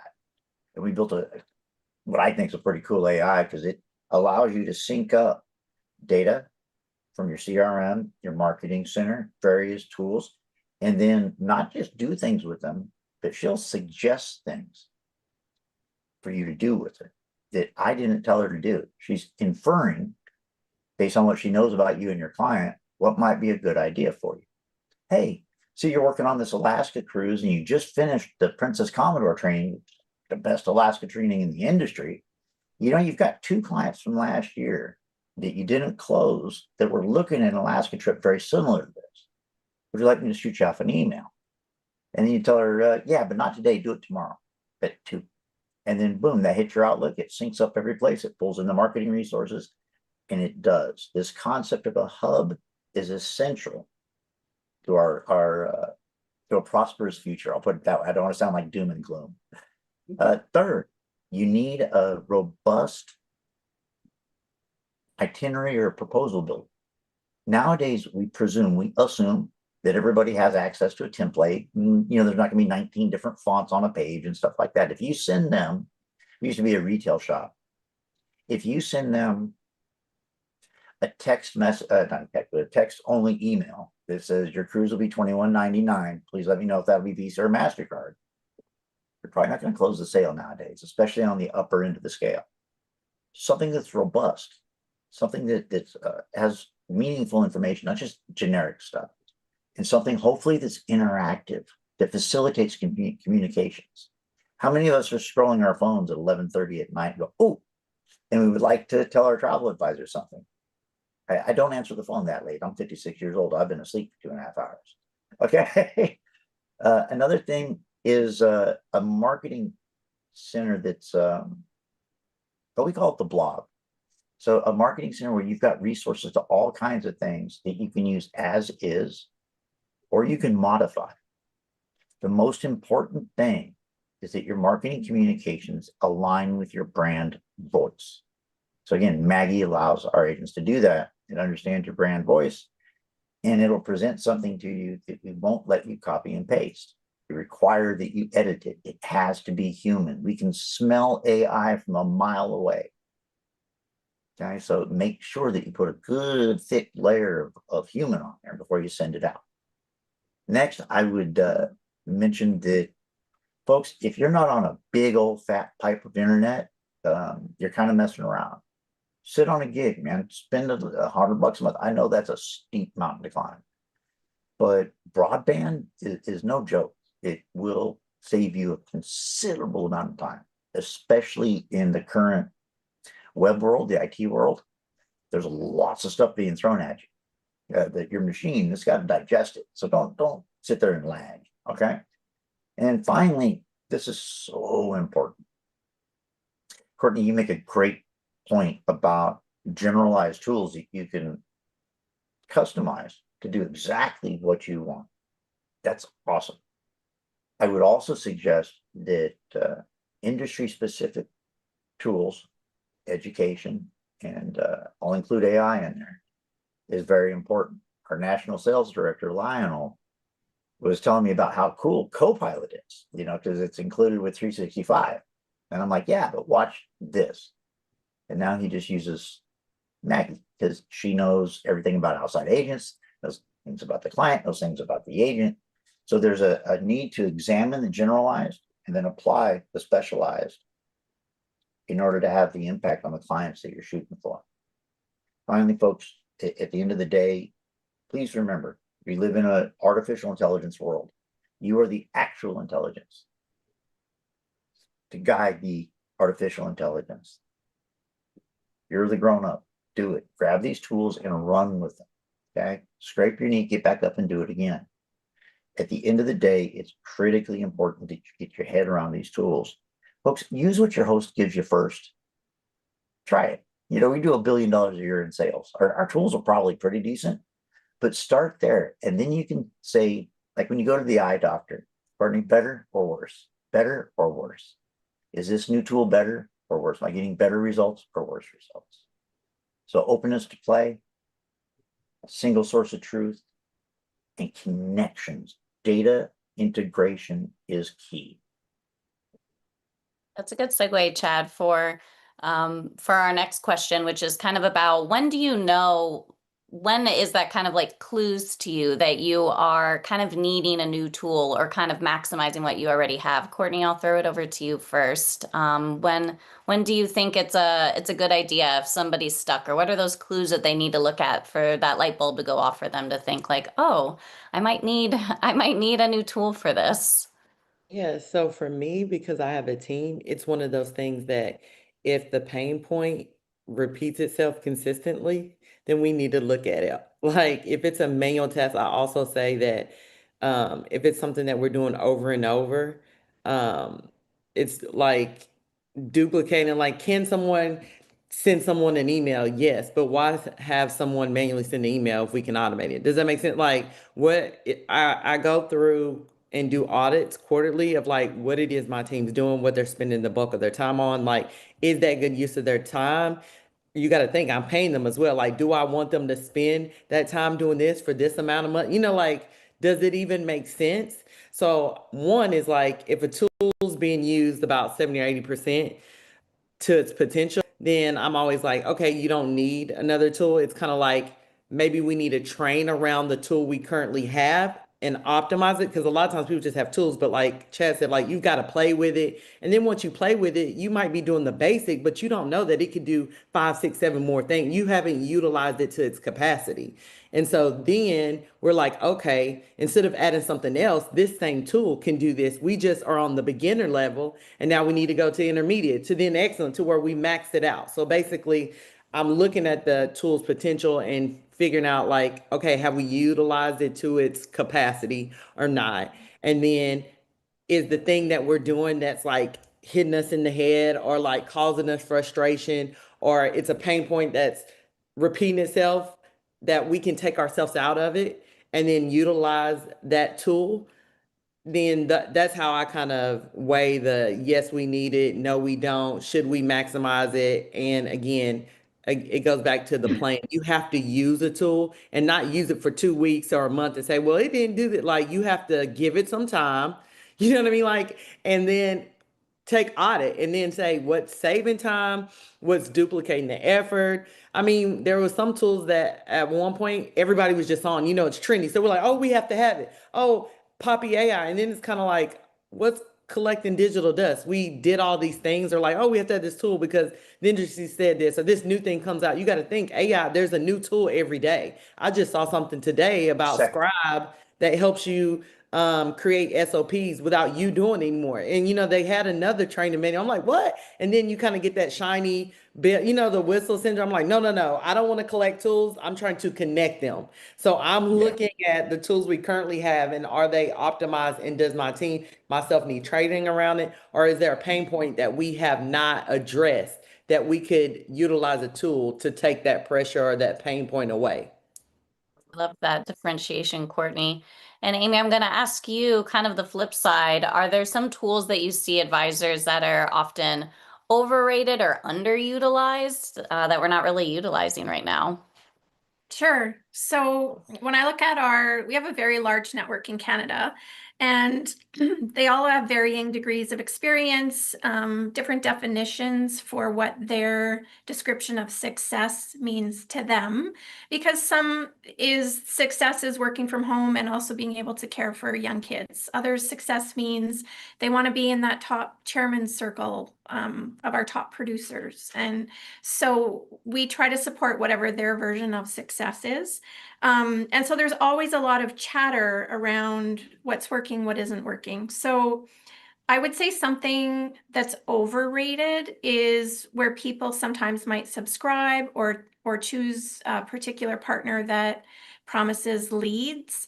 And I think with any kind of lead subscription, you have to consider, where are they sourcing those leads? So first off, are they things that are worthwhile for you to spend your time on? Or especially where you're paying for leads, can you expect one a week, or is it one a month? Those questions are so important to ask up front so that you would feel that you're getting a proper return on your investment. Something that's underutilized, I would say, is the CRM. And because there's so much information you can store in there, and give like a little example, if you've got some clients and they say they're going to fly out to Vancouver for their daughter's graduation. I mean, you typically wouldn't say, sure, what's the dates? You would say, oh, how wonderful to hear your daughter's graduating. What program is she graduating from? And, maybe you learn she's going to be an accountant, or she's going to be a doctor, or whatever that is. Those are all nuggets that people mention in passing that wasn't necessarily the question, like where are you going, or when are you traveling? Listen to all those little pieces that they mention of information that allows you to further your relationship with them. So when you learn they have a daughter, you might learn their name. You can put a note in, they graduated medical program in Vancouver, such and such a year. All those little pieces you store in to their profiles, and it makes you sound so genuine and caring about them the next time you talk to them. And you can ask how that daughter's doing. Did she get work in the field she wanted? Little pieces like that is so much more meaningful than the CRM telling you, they went to Vancouver May 7th to 20th. So I think use your CRM for all of the data that you can pick up from every conversation you have with people. I love that. Again, I like that you keep referencing, it's all about using these tools to help us build that client relationship, still being that authentic self. And Chad, do you think anything's being underutilized right now, or overrated, or underutilized? Either one of those. Underutilized everything. To Courtney's point, read the instructions, people. Dive into this stuff. I'm telling you, I've got 12,000 agents, and the depth of utilization is sorely wanting, and I don't understand why. But understanding everything the tool will do is critical for you to make a decision as to if you're going to continue using it, how you're going to use it, or if you're going to go find another tool. Okay. Next, I want to double back real quick to the pain point concept. So business school tells you pain points. There's also something I call gain points. You know, places where I can gain some efficiencies so I can address the pains. I need time. Time is the constant, right? So I'm always looking for ways to make my day a little easier so I can deal with the hard stuff. For example, our AI Maggie is now picking up bookings out of vendor websites and putting them into our CRM, and vice versa. This duplicate entry stuff is nuts. It should not exist nowadays. It shouldn't. It really shouldn't. But that's because the vendor technology is very disparate, you know, across the vertical. Overutilized stuff. Cookie cutter things, guys. I want to name a name, and I hope I don't get sued. Companies like Branch Up do things that are useful, but not as effective, perhaps, as they may be if you actually went and did the posts. So, for example, Maggie will write blog posts in your brand voice and then stage them for you to review and edit, and then post if they're appropriate. Post if you believe in them. And then finally, something I've been using for a while, and I'm going to give away a big old secret here, but this is Plod. Shoot, can't say it. This is Plod, and this is no, this is Plod, and this is Note. Okay, these are AI listeners, and what they do is transcribe, just like we are here with Zoom. What you're saying is perfectly legal. This one connects to your phone. This one I just leave out in front of me. And then I come back in and I click a button and Maggie, she uploads it. She summarizes it for me. This goes really well with Amy's point. I might have a conversation with a client. She told me her son's name is Raphael and her dog's name's Dodo and all this great information, all this stuff. And a year later, I might say, how's your son Dodo doing? And your dog Raphael. You see what I'm saying? So this helps me gather those little tidbits conversationally while still remaining focused on my client, making eye contact, interacting with them. I don't have to take notes. I can be involved. So at the end of the day, the magic isn't adding apps. It's connecting them and then getting all that you can from them. Folks, when people deploy a piece of technology, they're not trying to toss something out there that's half-baked. You know, it's probably pretty good. You may not just have noticed the stuff that you were looking for. Again, I encourage play. Yeah, I love that. And I think that kind of, again, leads us very nicely into kind of our next section, which is kind of walking us through your own tech stacks. You guys have already given a few examples of things that have worked for your company. So if you could walk us through what your tech stack maybe looks like, what you use, how do those pieces connect? And then maybe you can also give an example of a time that it did solve a pain point. Chad, you just gave a wonderful example right there. So what's going on in your own tech stack? So Amy, I'll throw it over to you first. Sure. So at Travello Canada, the basics we have is providing the Outlook 365 email. We have Client Base as our current CRM. We also have Sabre as a GDS tool. We provide a marketing tool that will push out content to social media options. We also provide a template website, which our advisors can customize how they choose to do so. We have Grasp Agent is our tool that provides the commission and sales reports. And then we also partner with Travefy for the itinerary proposal, as well as many other great features that Travefy does. And we also partner with Virtuoso, which enables them to build a profile there and have those tools. Those would be our main package. And then we also have other providers that they can opt in and work with themselves. So I would say when people are starting out, the most common is using the CRM for their client profiles, and then also having an itinerary proposal tool. And then we also really focus on marketing options and the sales and commission reports. So for sales and commission, there's, your invoiced activity, your paid commissions, and then your open receivables. And we do a lot of coaching on following those open receivables because we don't want advisors working for free. And we know you have to follow on top of them to make sure that the suppliers are sending the timely commissions and that you don't leave anything on the table. I like that, Amy. And I think when you first started off by just saying, Microsoft 360, for people who are maybe watching this thinking, I don't have a tech stack, or I don't have it. Like, even if you just have right now, like your email, that's the first start to your tech stack, Yes. right? So it's just adding on from there. And most everything else probably has a CRM. So you do have one, and it's just about expanding it. Courtney, how about yourself? What's in your tech stack? Yeah, so I actually probably am the only one on this call that doesn't use a travel specific or travel related CRM. I actually use HoneyBook for my CRM because it has a login portal for clients. It automatically transcribes calls as far as puts notes in, and then automatically assigns tasks for me and my team on a project. And then it's somewhere where a client can look on the back end of their agreement, what they pay for, all their trips, but then also on our end, we can see all the communications because I use Gmail instead of Microsoft. So any email that I send is automatically in HoneyBook. I can see it because my Gmail is linked to HoneyBook.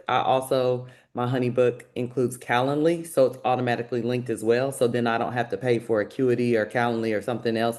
Like, it's already a part of HoneyBook of what I pay every month. So it's not like, can you talk on Friday? Can you, what time on Friday? What time 10 to 12? Like, once you're in HoneyBook, you can schedule a call. So Calendly is the scheduler, but it's inside of HoneyBook already, so I don't pay for them separately. And as far as a client portal, my agreement, so I don't have to do HelloSign, or I don't have to physically send over something, have them print it, and then sign it, or do HelloSign or DocuSign. Like, it's all in there. It automatically issues the invoice. I automatically get paid into my bank account. It's not like all these extra steps. So it's like my go-to.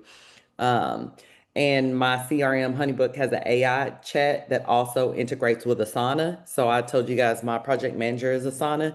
So anyone that goes to either one of my websites, not necessarily BizHuddle, because I am a travel agency owner. I have two businesses, one Destination Wedding Concierge, and then a high-end travel concierge, and it's retainer based. So I don't plan one-off trips. I only work with clients on retainer. And so either one of those clients, when they fill out the form, will automatically zap to the CRM and create an Asana card of like, here we are in the inquiry process. For communication, I use Voxer because I hated Slack because I didn't want to text people all day in chats. Plus, I'm a mobile person. Like, I could be traveling, I'm on the train, like my team is here. Like, I much rather walkie-talkie them. And so select clients have access to me on Voxer, and then my team communication, we Vox throughout the day. It's easier to be like, hey, this and that, instead of another email in my inbox, another thing that I have to respond to. And so we use Vox. I said Gmail. Because I use Gmail, I have Google Meetings. I don't do Zooms. I actually hate Zoom. Um, and then for marketing, Active Campaign is my email marketing platform.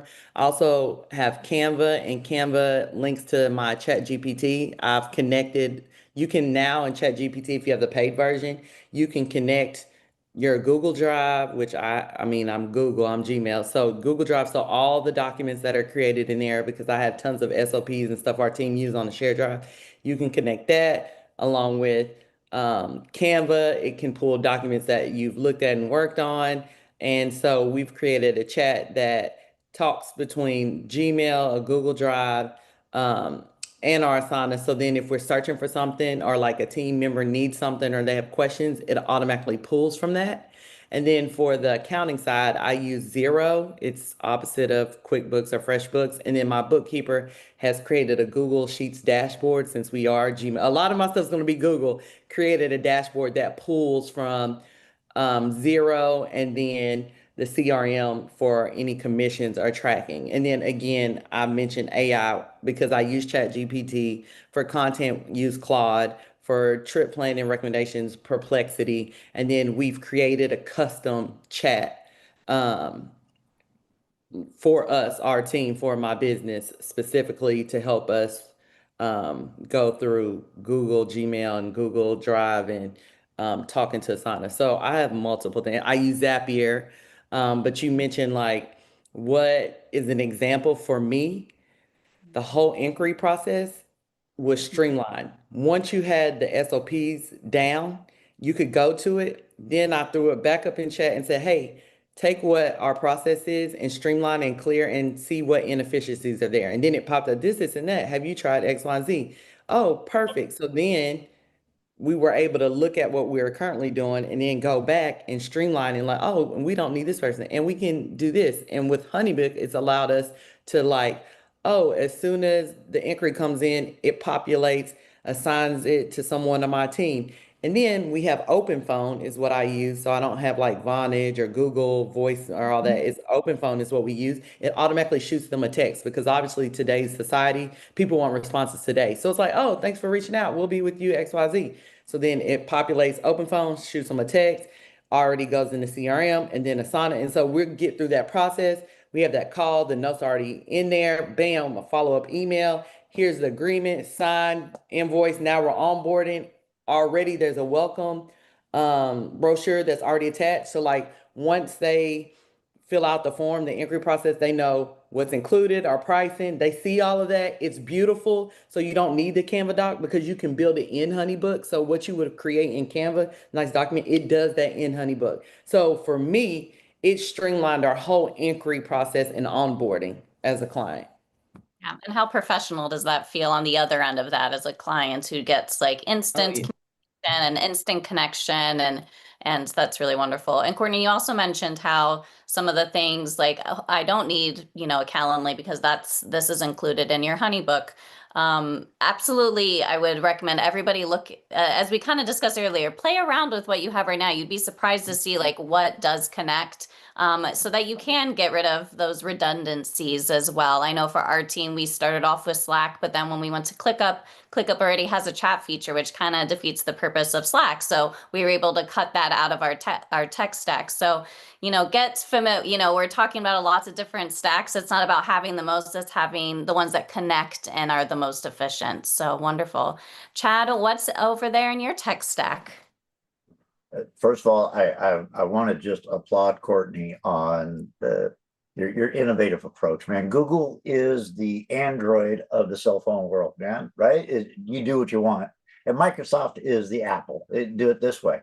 And I'm not trying to judge or anything like that. I can get touchy, at least with my kids. But the point is that innovation matters. Change matters. Just because, there's a saying, if it ain't broke, don't fix it. And I always look at that person and I say, yeah, but do you change the oil in your car?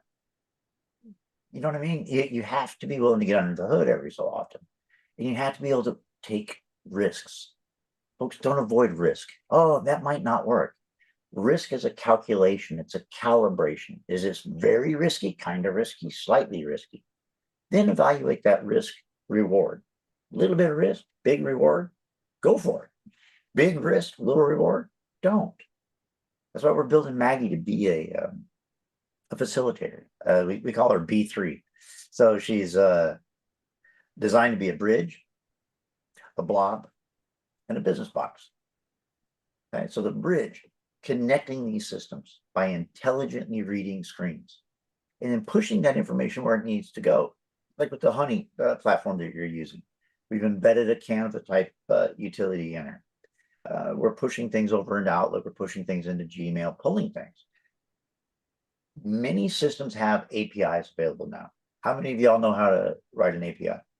Everybody? Anybody? Okay, I knew you. But not everybody feels comfortable with that. That's what I love about Zapier. It's an API builder, basically. Okay. So to me,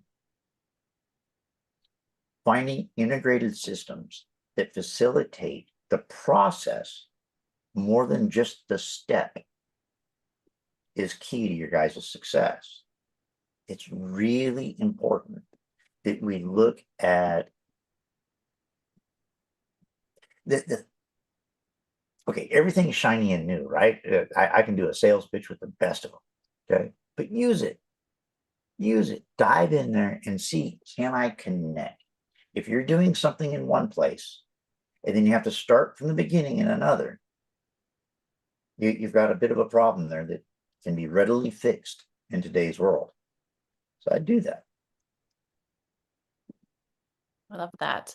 And I was thinking about like the clue for me when I first came onto Wanderlust campus that we needed some of these systems was that I was copying and pasting a lot, right? So it's that like, hey, if I'm doing this so often, like chances are there's a faster and better way to do this, right? So kind of talking about, we talked about this a little bit, but I'd love to talk about a little bit more and just to be a little aware of our time. We have about like 15 minutes left, but I would love to talk, we talk a lot about technology, but I love that a few times we have gotten back to the personal side of things. So how do you guys balance the personal service with these automation tools so that clients still feel cared for? They don't feel like they're talking to a robot or anything like that. So how do you feel that we can balance these tools? Chad, I'll start with you. Okay, first of all, I know you all think I'm just a geek, but my education's educational psychology. I've done some acting, and I'm also a bit of a magician. Okay, so I'm all into the temporary suspension of disbelief, or another way of putting that is plausibility. In our world, everything we do is agent in, agent out. It's gate kept by the human. It's fundamentally human. Folks, what we do is so intrinsically human. It's not even funny. Vacations are so important to us. They're part of the tapestry that is the story of our lives. It's the highlight for most people each year. And that is fundamentally human. So anything that appears to be automated, I would say is probably not in your best interest. It should appear that you went and did something special just for them. They used to wait tables. And there was these roasted cranberries that this one chef did, and everybody loved them. And at lunch, I take a small ramekin and just walk by a table and drop it next to somebody and just keep on walking. Because I knew they liked those cranberries. Those little personal touches are what we crave, because we all know we can go and do it ourselves. And that's a whole different topic. I can go YouTube how to rebuild the motor on my Mustang. I'm not going to do it. Just because I can, get the instructions doesn't mean I'm an expert. Okay, but I digress. It's fundamentally human. We must be human at all times. Anytime that your client can see the rabbit in the hat before you pull it out, anytime they see the automation's failed, in my opinion. Now, client portals and all that, those are ubiquitous. We're used to that. We're normal to that. But every time a client goes, that was automated. Hey, how many of you love those template happy birthdays, that you get? And agents will say, well, I don't have time to send out a handwritten happy birthday to everybody. We'll save some time someplace else and take a moment. The last time I interviewed Vicky Freed, Royal, she stood on that handwritten note. And I called her out straight out in front of 800 agents. I said, there's no way you send a handwritten note to everybody you talk to every day. There's no possible way. Ladies and gentlemen, 2 days later, I got a postcard from Vicky. She made a simple reference to a joke I cracked during the interview and signed it Vicky. It was 2 years ago, and I still tell that story probably twice a week. It boggled my mind. So use technology to gain efficiencies in a manner such that you can reallocate your time to those tasks which will connect you with the humans, the people that we serve. That's great, Chad. And I'm going to go over to Courtney, and I'm interested in what you have to say, Courtney, because you were talking about how you have repeated clients. So that's kind of almost only who you work with. So I'm assuming you have a high personal touch there as well. So how do you balance your tools and your personal touch? So for me, tech just delivers the framework. That's it. Personalization happens within it. It's basic. The framework, it's a guide. Personalization happens within it. You're automating your structure, not sentiment. There's a difference. Things Well that said. we never go to Chick-fil-A and be like, oh, this is automated. We don't see the automation. They have SOPs, they have processes. The things that we hate about corporate that we left, but there's a reason why corporate is corporate and why they have 1 million employees and things. And we don't ever say, I'm not ever going to buy a Frigidaire or an Apple TV or this, or I'm not going to buy a Porsche. There's certain structures that they have that anybody that left their company, someone else could come and fill that role. If you're running a business and you're looking to scale, you have to have a structure. And technology helps you deliver that. That says nothing or has nothing to do with your client not feeling like they're a person or of importance. I don't believe that clients should ever feel like a number or just like, oh, you're talking to, a robot, but they shouldn't wait 3 days for an update either. You know what I mean? Like there's certain emails that at the end of the day, it really doesn't matter because I have clients that they just want the shit done. They can Yeah. hire me for my the knowledge expertise, but because they know I can get it done. They don't care who does it, how it's done, what, like they just want to know that when they get somewhere, they show up and it's excellence. And so however I get to that, they don't matter. The type of clients that I work with, you know what I mean? Like I feel like the neediest or the most nitpicky or the people that want all your attention are the ones not worth their time. The ones that nickel and dime you for $1,000 trips, which you're like, where are you going? And then they ask you for everything and all the service. Those are the ones who really should get the robot, but you're not giving them the robot, but they require more of your time. The ones that actually are the higher end clients and the luxury clients, they actually are, to me, less needy and less like, oh, I need this, this, and that, and hand holding and like tell me everything and want to be sitting on calls with you. And this, they don't have time for that. You know what I mean? Like that's why they hired you. So for me, it always goes back to tech is just the framework. You're automating the structure. Personalization happens within it. The sentiment, when I get on the phone, I'm not having them talk to a robot. They're talking to me. I know them. They get to know me. Before I was in the travel industry, I was in the fundraising world. So I was a major gift officer. If you came to me or if I came to you, that means you could give 100,000 plus to a university. And so I know all about building relationships and what that looks like, especially for a high net worth, client. And so I do believe that automation delivers consistency, but the personalization that you provide the client is going to deliver that connection. And that starts from why they even are choosing to do business with you in the first place. And so a robot can't do that. Most people probably are hiring you because of you. But as you grow and scale, you can't just stay you. You know what I mean? Like you can't stay where you are. In order to grow or move, your business has to grow with you. Whoever you're becoming or wherever you're trying to get to, where you started and the things that you did before, it's just like when you first started, you might have been sending invoices to people and receipts. Now, why would you send an invoice and a receipt? Does that make sense? Like you evolve, they evolve, but it has nothing to do with the service or the experience that a client gets. To me, the client experience might even be better because the thing is, once you have SOPs and workflows, now I can have Amy and Chad both be my clients and they get the same experience. When I don't have an SOP or I don't have a structure in place, Amy got a good experience. Chad was like, it was okay. And now you, Ryan, are like, well, I don't even, because I haven't even done, like everybody's getting anything. Like today, I'm going to send her an invoice. Tomorrow, I'm going to have Ashley send Amy something. Chad, maybe down the week, oh, I'm going to get a bot to do it. But like, that's not good customer service. Like you can't scale like that. Yeah. I love that. I think it comes back to the word we talked about earlier, which is intentionality, being really intentional with your systems in place. Great, Courtney. And Amy, how about you? How are you balancing some of that personal experience with the tech? Well, I think Chad and Courtney already covered a lot of the similar things I would have said. I'll just add, I guess, a benefit in a large network and how our agents are in Canada, which I'm sure is same in many places, even though they're independent and you could look at them as competitors to each other in similar regions. We find they're so willing to share their best practices. So to kind of expand on keeping that human perspective in our business, we often will look to our top producers and ask if any of them are willing to share on our next upcoming webinars and stuff, like sharing some of their best practices, or in cases where we've had some of the independents in our network trialing certain new technology tools once they've been on them for 2 or 3 months, that could share some feedback that helps others. Again, we're not necessarily saying this is the one you need to use, but we love to share best practices from other top producers that are succeeding. And then also just say, here's how I use it and why. And then each person has more information to be able to choose what works best for them.